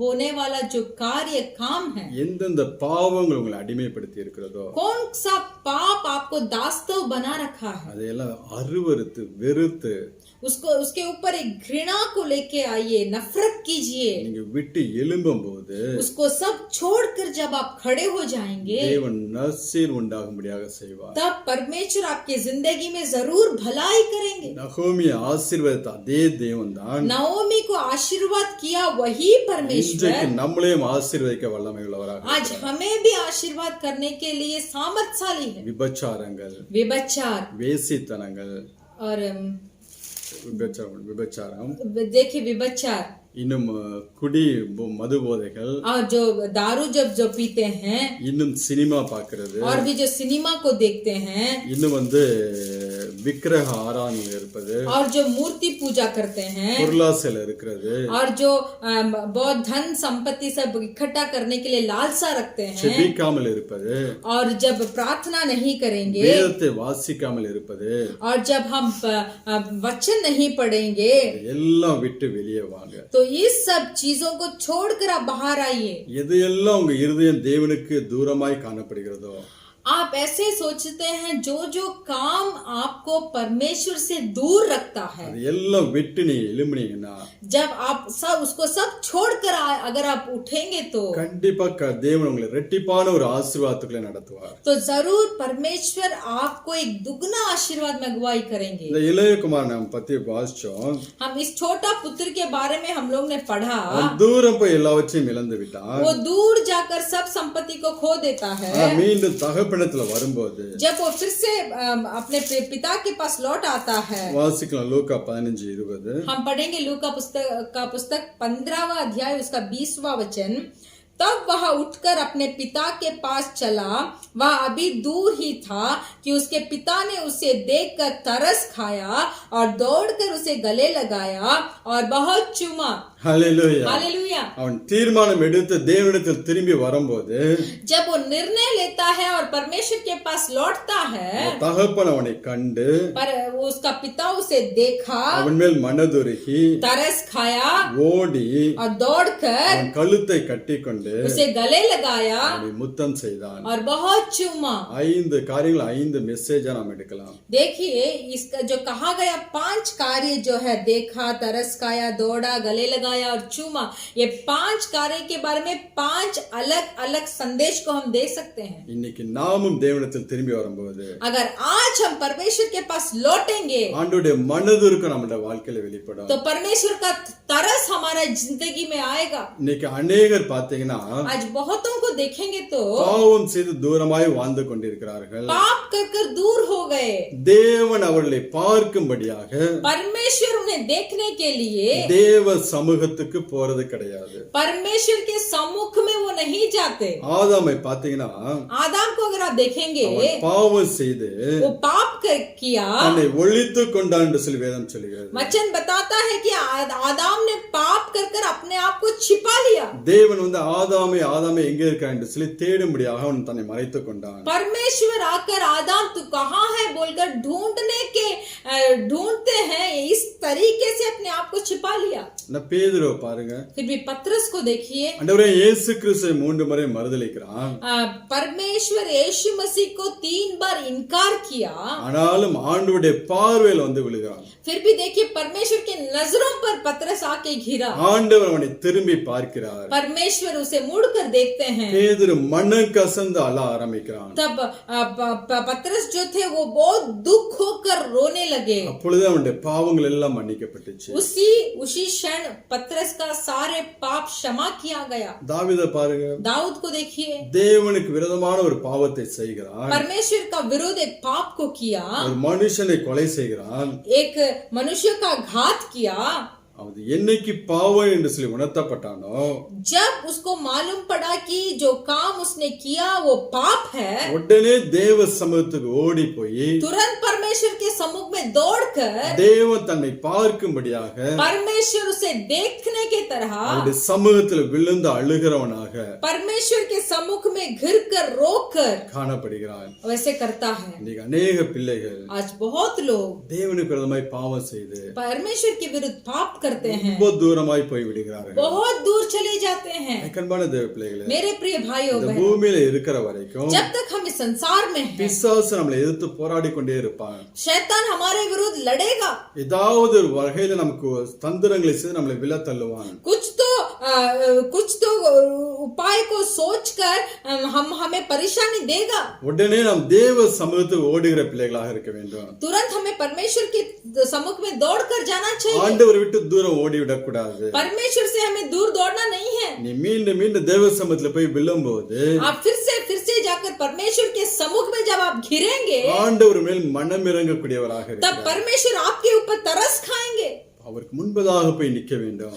हमें परमेश्वर के सामने जाकर खड़ा होना அதனால चाहिए. ஒவ்வொரு நாளும் ஜெபம் பண்ணுங்க, इसीलिए प्रतिदिन प्रार्थना कीजिए, வேதத்தை வாசிங்க. बाइबल पढ़िए. அவருடைய பார்வைக்கு முன்பதாக, அவருடைய கண்களுக்கு முன்பதாக நீங்கள் கடந்து போங்கள் என்று சொல்லி சொல்வது. क्या परमेश्वर की नजरों के सामने ही रहिए. இப்படி போகும்போது जब हम वैसे रहेंगे, ஆண்டவருடைய மனதுருக்கம் நம்மளுடைய வாழ்க்கையில கடந்து வரும். तब परमेश्वर के तरस हमारे ऊपर आएगा. அந்த மனதுருக்கம் நம்மளை தேற்றும். तो देखिए वो तरस हमें तसल्ली देगा. அந்த மனதுருக்கம் நம்மளை பலப்படுத்தக்கூடியதாக இருக்கும். परमेश्वर का तरस हमें बल देगा. அடுத்து அவன் கழுத்தை கட்டிக்கொண்டு फिर देखिए वो गले लगाता है, அங்கே அவனை வந்து முத்தம் செய்த நாம் பார்க்க முடிகிறது. और हम देखते हैं कि वो पिता अपने पुत्र को चूमा. அந்த தகப்பன் தன்னுடைய அன்பை அவனுக்கு வெளிப்படுத்த நாம் பார்க்க तो முடிகிறது. यहाँ हम देख सकते हैं कि पिता अपने पुत्र के ऊपर जो प्रेम को उन्होंने दिखाया. இன்னைக்கு நீங்களும் அப்படியே ஆண்டவருடைய சமூகத்துக்கு ஓடி போகும்போது तो अगर आज आप भी परमेश्वर के सम्मुख में दौड़ेंगे तो உங்களையும் அப்படியே அவர் அணைத்து கொண்டு आपको भी परमेश्वर गले से लगाएंगे உங்களையும் நேசிக்கிறவராக, और आपके ऊपर भी प्रेम दिखाएंगे உங்களையும் ஆசீர்வதிக்கிறவராக और இருக்கிறார். आपको आशीर्वाद करेंगे. இன்னைக்கு நீங்க என்ன பண்ண போறீங்க? आज आप क्या करने वाले हैं? போன வாரமும் இதுதான் நாம் தியானித்தோம். गए हफ्ते भी हमने इसी के बारे में ध्यान किया. ஆண்டவரோட க்ளோஸ் ரிலேஷன்ஷிப் நாம் மெயின்டைன் பண்ண வேண்டும். परमेश्वर के साथ एक अच्छा रिश्ता को हमें लगाना है. ஜெபத்துல அவரோட உறவாட வேண்டும் என்று சொல்லி நாம் தியானித்தோம். हमने देखा कि प्रार्थना में हमें परमेश्वर से बातचीत करना चाहिए. ஆண்டவர் மீண்டுமா அதான் சொல்லுகிறார், परमेश्वर फिर से यही बोल रहे हैं, என்னிடத்துல சமீபமாய் வாங்க, आप लोग मेरे पास निकट आओ, நான் உங்களை பலுகி பெருக பண்ணுவேன், मैं तुम्हें फूलूंगा फलाऊंगा, உங்களுக்கு நற்சீர் உண்டாக்குவேன், आपको मैं बढ़ाऊंगा, பெட்டரான ஒன்றை உங்களுக்கு கொடுத்து ஆசீர்வதிப்பேன் बहुत अच्छे चीज को देखकर मैं आपको आशीर्वाद करूंगा. என்று தேவன் இன்னைக்கு சொல்லுகிறார். உங்களை பார்த்து तो आपको देखकर परमेश्वर इन वचनों को बताते हैं. ஒரு தீர்மானத்தை எடுங்க. एक निर्णय कीजिए. தேவனை விட்டு தூரமாய் வாழக்கூடிய வாழ்க்கை வேண்டாம். परमेश्वर से दूर होना हमें नहीं चाहिए. நகோமி சரியான நேரத்துல சரியான ஒரு தீர்மானத்தை எடுத்தார். नाओमी जो थी वो ठीक समय में ठीक निर्णय ली. இதுவரை உங்களோட வாழ்க்கை எப்படி வேணாலும் இருந்திருக்கட்டும், अभी तक आज तक आपका जीवन जैसा भी हो, எவ்வளவு வேணாலும் நீங்கள் இழந்திருக்கலாம், जितना आप खोए हैं, எவ்வளவோ காரியங்கள் தேவனுக்குறமாய் பாவம் செய்திருக்கலாம். बहुत अपने परमेश्वर के विरुद्ध पाप किया हो, இன்றைக்கு ஒரு தீர்மானத்தை எடுங்க. आज एक निर्णय कीजिए. இனி நான் தேவனோட கூட நான் வாசம் பண்ண போகிறேன். आज से मैं मैं परमेश्वर के साथ में वास करूंगा, அவருக்கு பிரியமானவைகளை செய்ய போகிறேன். परमेश्वर के प्रिय कार्यों को मैं करूंगा. இந்த தீர்மானத்தை எடுக்கிற இந்த நிமிஷத்திலிருந்தே தேவன் உங்களை ஆசீர்வதிக்க ஆரம்பித்து விடுவார். इस निर्णय को लेने वाले इस क्षण से परमेश्वर आपको आशीर्वाद करना शुरू करेंगे. உங்களுடைய பிந்தின வாழ்க்கை இன்னும் மகிமையாய் இருக்கும்படியாக தேவன் ஆசீர்வதிப்பார். आने वाले दिन आपके लिए और महिमा होगा, ऐसे आशीर्वाद करेंगे. தீர்மானம் எடுக்க வேண்டும். आपको निर्णय लेना है. எடுத்த தீர்மானத்துல நிலைத்திருக்க வேண்டும். जो निर्णय आपने लिया है उस निर्णय में खड़ा होना है. முதலாவது அந்த ஜனங்கள் சமீபமாய் வந்தார்கள் என்று சொல்லி ஆண்டவர் சொல்லுகிறார். तो देखिए पहले परमेश्वर ने कहा कि वो लोग ने परमेश्वर के निकट आए. இரண்டாவதாக ஆண்டவர் சொல்லுகிறார். दूसरा परमेश्वर बताते हैं, வாசிக்கலாம், அதே எசேக்கியேல் 36:9. हम पढ़ेंगे वही एजेकिएल का पुस्तक का 36वां अध्याय का 36:9. 9वां वचन हम पढ़ेंगे. देखो मैं तुम्हारे पक्ष में हूँ और तुम्हारी और कृपा दृष्टि करूंगा और तुम जोते बोए जाओगे. இங்கே கர்த்தர் சொல்லுகிறார், यहाँ परमेश्वर बताते हैं நீங்கள் பண்படுத்தப்பட்டு விதைக்கப்படுவீர்கள் என்று சொல்லி. तुम जोते बोए जाओगे. ஒரு நிலத்துல விதையை விதைக்கும் போது अगर एक खेती में जब हम बीज को बोते हैं அந்த நிலத்தை நல்லா பண்படுத்துவார்கள். तो देखिए वो खेत को पहले अच्छा से बनाएंगे, அதுல இருக்கக்கூடிய செடிகள் எல்லாம் வெட்டி போடுவார்கள். उसको साफ सुथरा करेंगे, அதை நல்லா உழுது போடுவார்கள். அதை நல்லா கொத்தி எரு போடுவார்கள். वो खेती को अच्छा से उपजने के लिए सही तरीका से वो मिट्टी को तैयार करेंगे. அதுக்கப்புறம் தான் அது விதையை தூவார்கள். उसके बाद ही वो बीज को बोएंगे. அந்த விதை 100, 60, 30 பலன் கொடுக்கக்கூடியதாக இருக்கும். वो बीज देखिए 100 गुण, 60 गुण, 30 गुण तक फल देगी. பண்படுத்தாத நிலத்துல விதைத்தார்கள் என்றால் देखिए ये खेत को अगर सही तरीका से तैयारी करने के बिना अगर बोएंगे तो பிரயோஜனமற்றதாய் போய்விடும். उसका कुछ भी प्रयोजन नहीं होगा. வாசிக்கலாம், மத்தேயு 13ஆம் அதிகாரம் हम पढ़ेंगे मत्ती सुसमाचार का पुस्तक का 13 अध्याय 4-8 வரை உள்ள வசனங்கள். 4 से लेकर 8 तक हम पढ़ेंगे. மத்தேயு 4 விதையை குறித்து, மத்தேயு 13 4-8. मत्ती सुसमाचार का पुस्तक 13 अध्याय 4 से लेकर 8 तक पढ़ेंगे. बोते समय कुछ बीज मार्ग के किनारे घिरे और पक्षियों ने आकर उन्हें चुग लिया. कुछ बीज पथरीली भूमि पर घिरे जहां उन्हें बहुत मिट्टी ना मिली और गहरे मिट्टी ना मिलने के कारण वे जल्द उगाया. पर सूरज निकलने पर वे जल गए और जड़ ना पकड़ने से सूख गया. कुछ बीज झाड़ियों में गिरे और झाड़ियों ने बढ़कर उन्हें दबा डाला. पर कुछ बीज अच्छी भूमि पर गिरे और फल लाए, और 100 गुना, कोई 60 गुना और कोई 30 गुना. जिसके कान है वह सुन ले. ஹல்லேலூயா. हालेलुया. வழி அருகே விழுந்தது, जो बीज मार्ग में गिरा கற்பாறையில் விழுந்தது, और देखिए पथरीली भूमि पर गिरा, முள்ளுள்ள இடங்களில் விழுந்தது. और 7 और कुछ बीज झाड़ियों पे गिरा. ஒன்றும் பிரயோஜனம் இல்லாமல் போய்விட்டது.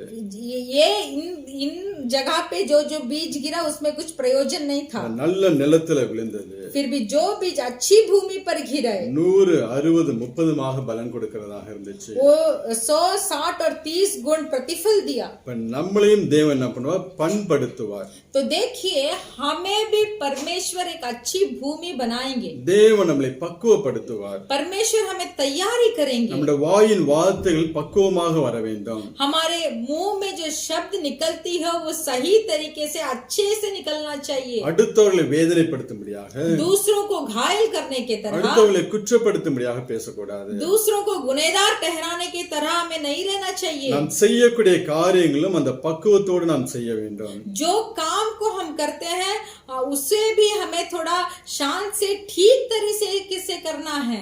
பரிசுத்த ஆவியார் நமக்குள்ளே வரும்போது जब पवित्र आत्मा हमारे अंदर आएंगे நமக்கு அந்த பக்குவத்துக்குள்ளே நடத்துகிறவராக இருக்கிறார். तो हमें वो एक चीज को कैसे सही सलामत से ठीक से करना है बोलकर हमें पवित्र आत्मा सिखाएंगे. அந்த பண்படுத்தப்பட்ட நிலத்துல தான் மீண்டுமாய் தேவன் விதைக்கிறவராக இருக்கிறார். तो देखिए वो अच्छी भूमि में ही परमेश्वर फिर से बीज को बोते हैं. நம்மளையும் தேவன் அப்படியாக சரிப்படுத்துவார், கரெக்ட் பண்ணுவார். तो देखिए परमेश्वर इसी तरीका से हमें भी ठीक करेंगे. இன்னைக்கு நீங்க ரெடியா? आज आप तैयार है? ஆண்டவர் உங்க நிலத்தை உழுவதற்கு, வெட்டுவதற்கு, குத்துவதற்கு, எரு போடுவதற்கு நீங்க தயாரா இருக்கீங்களா? तो देखिए आप तैयार है। जैसे परमेश्वर एक भूमि को ठीक करते हैं, उसमें से कांटे को उखाड़ते हैं, उसे एक भूमि को तैयारी करने में जो जो विधि के अंदर एक भूमि जाती है, तो परमेश्वर के हाथों के द्वारा आप ठीक होने के लिए क्या आप उस विधि के अंदर जाना चाहते हैं? நீங்க இந்த இளையகுமாரன் வாழ்க்கையில பார்க்கும்போது देखिए दूसरा पुत्र का जीवन को देखिए। அவனுடைய சகோதரன் ஒருத்தன் இருந்தான். उसका भाई एक था, அவன் தகப்பனோட தான் இங்க இருந்தான். वो अपने पिता के साथ ही था। அவன் சொல்லக்கூடிய காரியத்தை நாம் வாசிக்கலாம். तो उसका कार्य को, वो जो कार्य को बोलता है उसे थोड़ा देखिए। லூக்கா 15 लूका का 15वां अध्याय 29-30 वचनங்களை வாசிக்கலாம். उसका 19 और 30 को हम पढ़ेंगे। उसने पिता को उत्तर दिया, देख मैं इतने वर्ष से तेरी सेवा कर रहा हूँ और कभी भी तेरा आज्ञा नहीं टाली, तो भी तूने मुझे कभी एक बकरी का बच्चा भी ना दिया कि मैं अपने मित्रों के साथ आनंद करता। परंतु जब तेरा यह पुत्र जिसने तेरी संपत्ति वेश्यों में उड़ा दी है आया, तो उसके लिए तूने पला हुआ बछड़ा कटवाया। இங்க அந்த மூத்தவன் சொல்லுகிறான், या उसका जो देखिए वो जो पहला पुत्र जो था वो बताता நான் है, உம்மோடு கூட தான் இருக்கிறேன். मैं आपके साथ ही हूँ। என் நண்பர்களோடு நான் சந்தோஷமா இருக்கும்படி मेरे दोस्तों के साथ मुझे आनंद से रहने के लिए நீ எனக்கு ஒரு ஆட்டுக்குட்டி கூட கொடுக்கவில்லை என்று சொல்லி கம்ப்ளைண்ட் பண்ணிடுறான். एक बकरी का बच्चा भी आपने मुझे नहीं दिया बोलकर ऐसे बोलता है। அப்ப இந்த மூத்தவன் तब ये पहला पुत्र அவன்கிட்ட ஒரு ஆட்டுக்குட்டியை கொடுத்தா, अ, அவனுக்கு ஒரு ஆட்டுக்குட்டியை கொடுத்தா, तो देखिए पहला पुत्र के पास अगर आप एक बकरी का बच्चा को देंगे, தன் நண்பர்களோடு போய் என்ஜாய் பண்ணுவான், अपने मित्रों के साथ जाकर आनंद मनाएगा, நல்லா சமைத்து சாப்பிடுவான். अच्छा से पका कर खाएंगे। அதே நேரத்துல उसी समय இப்ப அந்த இளையகுமார்கிட்ட கொண்டு வந்து ஒரு ஆட்டுக்குட்டியை கொடுத்தீங்கன்னா, इस छोटे पुत्र के पास लाकर एक बकरी को बच्चा को अगर देंगे, அது அவன் ஃப்ரெண்ட்ஸ் கிட்ட எடுத்துட்டு போவான்னு நினைக்கிறீங்க? क्या आप सोचते हैं कि वो अपने मित्र के पास लेके जाएगा? ஒரு நாளும் போக மாட்டான். एक दिन भी नहीं जाएगा। அவன் சொல்லுகிறான் தகப்பனை பார்த்து, इसीलिए वो अपने पिता को देखकर बोलता है, நான் உன்னுடைய புத்திரன் சொல்வதற்கு நான் தகுதியற்றவன். तेरा पुत्र कहलाने के लिए मैं लायक नहीं என்னை हूँ। ஒரு வேலைக்காரனா ஒரு கூலிக்காரனா நீ வைத்துக் கொள்ளும் என்று சொல்லி தகப்பன் வந்து தஞ்சம் அடைந்தான். तो वो दूसरा पुत्र अपने पिता से बोलता है, इस घर में एक रखवाले के तरह, एक नौकरी करने वाले के तरह मुझे रख लीजिए। ஒரு காலத்தில் எல்லாவற்றையும் அழித்து போட்டான். एक दिन ऐसा था कि वो छोटा पुत्र सबको खो ஆனால் डाला, இப்ப திரும்பி வந்தவன்ட்ட फिर भी वो वापस लौटता है। எதை நீங்கள் கொடுத்தாலும் जो भी वो छोटा पुत्र के पास आप देंगे, அதை அழிக்கும்படியாக அல்ல, उसको मिटाने के लिए नहीं, பாதுகாக்கும்படியான ஒரு பக்குவத்துக்குள்ளே வந்திருக்கிறான். फिर भी उसको अच्छा से संभाल के रखने का एक स्थिति पे वो आया है। அதனால அவன் திரும்பி வந்த உடனே इसीलिए जब वो लौट कर आता है, தகப்பன் அவனுக்கு விலை உயர்ந்த வஸ்திரத்தை போடுகிறார். इसीलिए पिता ने उसको बहुत महंगे कपड़ा को देते हैं, அவனுக்கு மோதிரம் அதிகாரத்தை கொடுக்கிறார். और देखिए वो अंगूठी अधिकार को देते हैं, அவன் கால்களுக்கு பாதரட்சை ஊழியங்கிற அபிஷேகத்தை கொடுக்கிறார். और देखिए वो जो अपने पैर में जूतिया को देते हैं जो सेवगाई के तरह माना जाता है। அதான் ஆண்டவர் சொல்லுகிறார், इसीलिए परमेश्वर बताते हैं, பண்படுத்தப்பட்டு விதைக்கப்படுவீர்கள் என்று சொல்லி. आप अच्छे भूमि बनने के बाद आप में बोया जाएगा। இன்னைக்கு மூத்த குமாரனாக अनेक பிள்ளைகள் உண்டு. आज पहले पुत्र की तरह बहुत है, தகப்பனோட தான் இருந்துகிட்டு இருப்பாங்க. पिता के साथ ही रहेंगे, சான்ஸ் கிடைக்கும் போது பாவம் பண்ணுவாங்க. फिर भी जब मौका मिलता है तब पाप करेंगे। ஆனா திரும்பி வந்தான் பாருங்க, फिर भी जो लौट कर आया है, என்ன देखिए சான்ஸ் வந்தாலும் அவன் வெறுத்து ஓடுகிறவனாக இருப்பான். जितना भी मौका आने दीजिए उसको सब छोड़कर वो भागेगा। ஒரு தடவை அடிபட்டுட்டான், एक बार तो वो सीख गया, அனுபவப்பட்டுட்டான், अनुभव हो गया, இப்ப பக்குவப்பட்டுட்டான். अभी अच्छा हो गया। நம்ம எப்படி இருக்கிறோம்? हम कैसे हैं? மூத்த குமாரனா இளைய குமாரனா? हम पहले पुत्र है या दूसरे पुत्र है? நம்ம இளைய குமாரனை கெட்டவன் சொல்லியே हम छोटा पुत्र को वो अच्छा नहीं है, गंदा है बोलकर கெட்டவனாதான் அவனை பாக்குறோம். उसे सिर्फ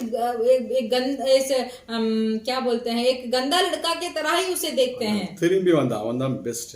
फिर भी देखिए जो पिता के पास लौट कर आया ना वही अच्छा है। இன்னைக்கு திரும்பாத अनेक பிள்ளைகள் மூத்தவனாக இருந்து கொண்டே இருக்கிறார்கள். आज परमेश्वर के पास बिना लौटे बहुत लोग पहले पुत्र के समान ही हैं। அவங்களுக்கு பிந்தின ஆசீர்வாதம், பிந்தின நர்சரி கிடைக்காது. तो उनके लिए देखिए विशेष आशीर्वाद को नहीं पा सकते। முந்தின ஆசீர்வாதம் உலக பிரகாரமான ஆசீர்வாதத்தோட இருந்து விடுவார்கள். सिर्फ वो इस संसारिक आशीर्वाद से ही तृप्त हो जाएंगे। எங்க பிரசங்கம் புரியுதா உங்களுக்கு? क्या हमारा संदेश आपको समझ में आ रहा है? இது குழப்பமா இருக்கா? या तो आप कुछ ऐसे सोच रहे हैं? இது குழப்பமா இருக்கா சிஸ்டர்? क्या समझ में आ रहा है आपको? नहीं तो कुछ ऐसे बिगड़ कर कुछ महसूस कर रहे हैं? சிம்பிளா சொல்ல வேணும்னா बहुत साधारण से बताना है तो நம்ம ரட்சிக்கப்பட்டோம், हम उद्धार प्राप्त किया, ஆனால் தேவன் எதிர்பார்க்கிற ஒரு ஆவிக்குரிய வாழ்க்கை நம்மகிட்ட கிடையாது. फिर भी परमेश्वर जो आत्मिक जिंदगी चाहते हैं वो हमारे पास नहीं है। அந்த வாழ்க்கைக்கு நாம் திரும்பும்போது, जब हम वो स्थिति को पहुंचने के बाद, நாம் ரட்சிக்கப்பட்ட போது ஒரு சில ஆசீர்வாதங்களை தேவன் நமக்கு கொடுத்திருக்கிறார். हम उद्धार प्राप्त करने के बाद कुछ आशीर्वादों को परमेश्वर ने हमें दिया है। ஆனா இன்னும் தேவனுக்கு பிரியமாய் வாழ, தேவ சித்தத்தை செய்ய நம்மளை ஒப்பு கொடுக்கும் போது, மனம் திரும்பும் போது, तो देखिए जब हम मन फिरा होकर परमेश्वर के पसंदीद परमेश्वर के सिद्ध को जानकर जब हम जिएंगे, உன்னதத்துக்குரிய ஆசீர்வாதங்களால் நம்மளை நிரப்புகிறவராக இருக்கிறார். तब देखिए उस परलोक आशीर्वाद से परमेश्वर हमें भरेंगे। அது ரெட்டிப்பான நன்மையாக இருக்கலாம், वो दुगना आशीर्वाद हो सकता है, 7 மடங்கு ஆசீர்வாதமாக கூட இருக்கலாம். नहीं तो वो 7 गुना आशीर्वाद भी हो सकता है। எத்தனை பேர் நீங்க மனம் திரும்ப போறீங்க? कितना जन आप मन फिरा होना चाहते हैं? இரண்டாவதாக பண்படுத்தி நம்மளை என்ன பண்ணுகிறார்? விதைக்கிறவராக இருக்கிறார். तो दूसरा हमने देखे कि हमें अच्छा भूमि बनवा कर ही परमेश्वर हमें बीज को बोते हैं। மூணாவதாக तीसरा தேவன் சொல்லுகிறார், परमेश्वर बताते हैं, 36 எசேக்கியேல் 36:10 வாசிக்கலாம். एजेकियल का पुस्तक उसका वही 36वां अध्याय का 10वां वचन को हम पढ़ेंगे। और मैं तुम पर बहुत मनुष्य अर्थात इज़राइल के सारे घराने को बसाऊंगा और नगर फिर बसाए और खंडर फिर बनाए जाएंगे। ஹல்லேலூயா. हालेलुया। இங்க நான் உங்களை ஆசீர்வதித்து பெருக பண்ணி, यहाँ मैं तुझे आशीर्वाद कर कर बढ़ाऊंगा பட்டணங்கள் குடியேற்றப்படும் என்று சொல்லுகிறார். और नगर को फिर बसाऊंगा बोलते हैं। எது எல்லாம் வெறுமையாக இருக்கப்படுகிறதோ, जो कुछ खाली था அது எல்லாம் நிரப்பப்படும். वो फिर से बनाया जाएगा। இன்னைக்கு உங்களோட வாழ்க்கையில எது எல்லாம் இழந்து வெறுமையாக நின்று கொண்டிருக்கிறீர்களோ, आज भी आपके जीवन में जो जो चीज को खोकर आप ऐसे खाली बैठे हैं, தேவன் அதை நிரப்ப விரும்புகிறார். परमेश्वर उसको भरना चाहते हैं। நீ அதே அதிகாரம் 35 வசனத்தை வாசிக்கலாம். देखिए वही अध्याय का 35वां वचन को हम पढ़ेंगे। लोग कहा कहेंगे यह देश जो उजाड़ा था वह अदन की बारी सा हो गया, और जो नगर खंडार और उजाड़ हो गया और ढाया गए थे वे गढ़वाले हुए और बसाए गए हैं।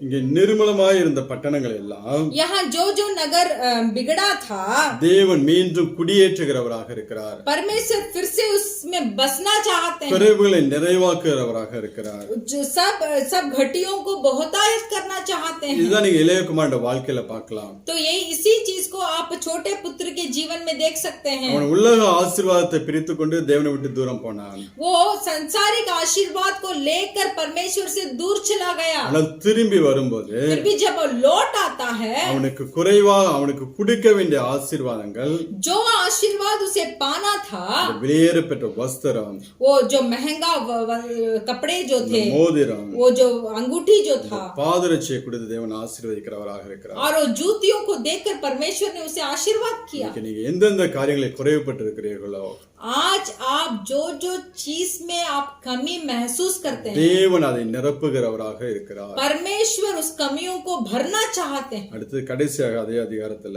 आखिरी वही अध्याय में 36:10 उसका 10वां अध्याय वचन को हम पढ़ेंगे। इज़ेकियेल का 36वां अध्याय का 10वां। அவாந்தரமான ஸ்தலம் காட்டப்படும்.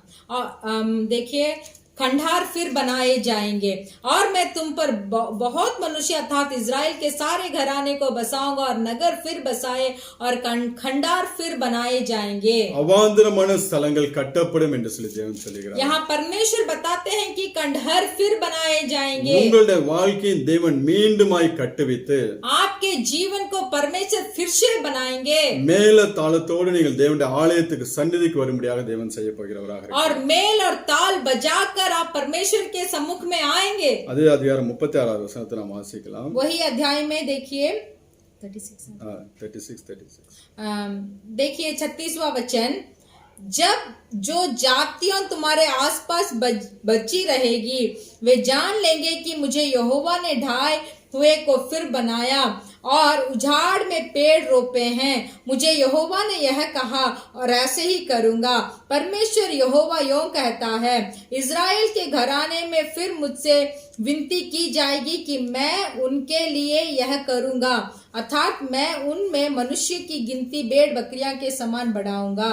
36 இங்கே கர்த்தர் சொல்லுகிறார், यहाँ परमेश्वर बताते हैं நான் நிர்மலமானதை கட்டுவிக்கிறவர் என்றும் जहाँ मैं यो ढाए हुए को फिर बनाऊंगा, பாழானதை பயனிலமாக்குவேன் என்றும் उजाड़ में पेड़ रोपे हैं நான் சொன்னேன், मैंने कहा இதை செய்வேன் என்று சொல்லி ஆண்டவர் சொல்லுகிறார்.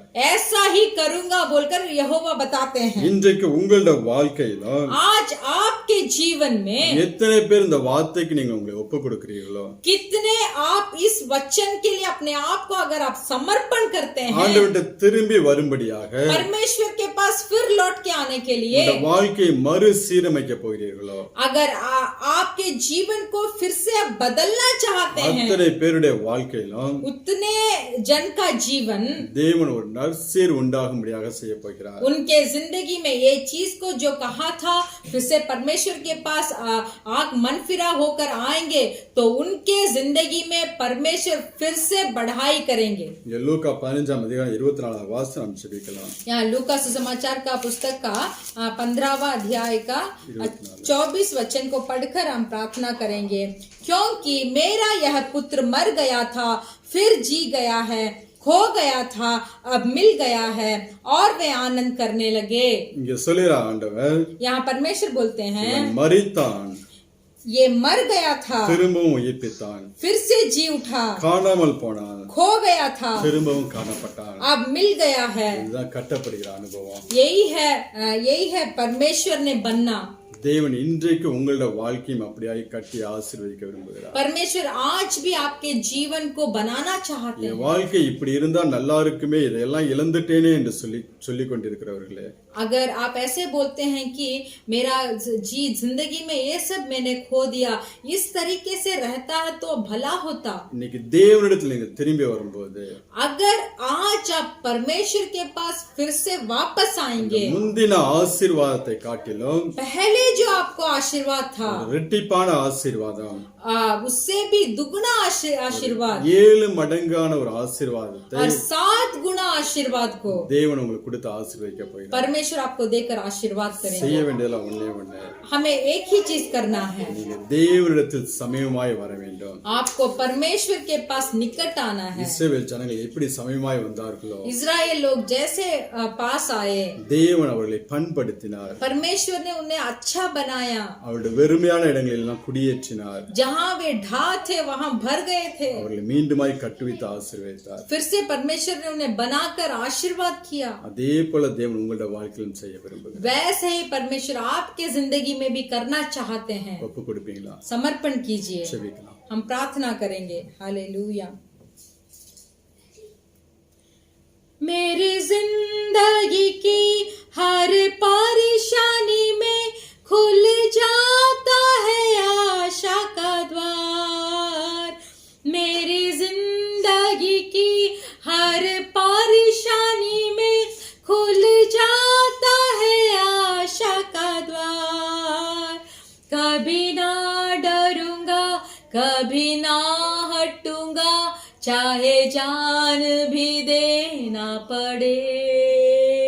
कभी ना हटूंगा, कभी ना डरूंगा, चाहे जान भी देना पड़े। प्रभु का धन्यवाद करूंगा, उसकी संगति में सदा रहूंगा, साथ चलूंगा मैं जय जरूर पाऊंगा, साथ चलूंगा मैं जय जरूर पाऊंगा, प्रभु का धन्यवाद करूंगा। धन्यवाद धन्यवाद। आज अगर हमारा जीवन नहोमी के तरह मोआब लोगों को जो परमेश्वर पसंद नहीं करते थे, उनके मूर्ति पूजाओं से और गंदी चीजों से जो परमेश्वर नफरत करते थे, उन लोगों के बीच में परमेश्वर को छोड़कर नहोमी दूर चली गई थी, वैसे ही वो छोटा पुत्र अपने पिता के पास का सब संपत्ति को लेकर दूर देश यानी परमेश्वर से दूर हो गया था। जब ये दोनों एक निर्णय लेकर परमेश्वर के पास लौटे, तो हमने आज का संदेश में देखा कि एक दुगना आशीर्वाद को कैसे प्राप्त किए। हालेलुया। हमने आज भजन संगीता में भी पढ़ा कि क्या हम सोचते हैं कि परमेश्वर ने हमें छोड़ दिया? क्या हम सोचते हैं कि परमेश्वर ने अपना दाहिने हाथ को हमसे निकाल दिया? यह सिर्फ हमारे वजह से हो सकता है, हमारे पाप के वजह से हो सकता है। ये सिर्फ हमारे जो परमेश्वर से हमने दूर हो गए हैं, ये इसके लिए ऐसे हो सकता था कि कोई परेशानी, कोई उपद्रव हमारे ऊपर आए। फिर भी परमेश्वर के अच्छा वचन आज हमने सुना कि अगर हम परमेश्वर के पास लौट जाएंगे, अगर हम परमेश्वर के निकट हो जाएंगे, अगर हम अपने आप को एक अच्छा भूमि बनाने के लिए परमेश्वर के हाथों में समर्पण करेंगे, तब सब परेशानियों से परमेश्वर हमें छुटकारा देकर हमें दुगना आशीर्वादों से भरेंगे। पहले कलीसिया से भी दूसरा कलीसिया में परमेश्वर के महिमा भरा था, वैसे ही परमेश्वर हमें बदलना चाहते हैं। परमेश्वर चाहते हैं कि हमारे द्वारा परमेश्वर की महिमा हो, वही चीज हमारे लिए कामना भी है। धन्यवाद करते हैं परमेश्वर यहोवा, ये अच्छे संदेश के लिए धन्यवाद। इस संदेश को सुनकर आज जो भाई और बहन अपने जीवन को एक अच्छा भूमि बनाकर आपके हाथ में समर्पण करने के लिए समर्पण करते हैं, उन भाइयों को बहनों को आशीर्वाद कीजिए। हालेलुया। उस जो लिए हुए निर्णय में खड़े रहने का सामर्थ्य, पवित्र आत्मा के सामर्थ्य, बल से उन्हें भरिए परमेश्वर। आज जो कोई आपके पास आए, उन्हें दौड़कर आप गले लगा लीजिए। हालेलुया। उनमें तरस खाइए, दौड़कर आइए, गला लगा लीजिए परमेश्वर, उन्हें चूम लीजिए परमेश्वर और ग्रहण कर लीजिए परमेश्वर। धन्यवाद करते हैं इस संदेश के दिए पास्टर जी को, उनके परिवार को आपके हाथों में समर्पण करते हैं। कलीसिया के भाई बहन, कुटुंब के लोग सबको आपके हाथ में समर्पण करते हैं। आशीष कीजिए परमेश्वर, आप ही अगुवाई कीजिए। यीशु मसीह के नाम से मांगते हैं पिता, आमीन। கர்த்தராகிய இயேசு கிறிஸ்துவின் கிருபையும் प्रभु यीशु मसीह का कृपा, பிதாவாகிய தேவனுடைய அன்பும் पिता परमेश्वर का प्रेम பரிசுத்த ஆவியானவருடைய அந்யோன்ய ஐக்கியம் और पवित्र आत्मा का सौभाग्यता இன்றும் என்றும் நம் அனைவரோட கூட இருப்பதாக आज और हर पल आप हमारे साथ होते रहे। आमीन। आमीन। हालेलुया। हालेलुया। हालेलुया। हालेलुया। जय मसीह। जय मसीह।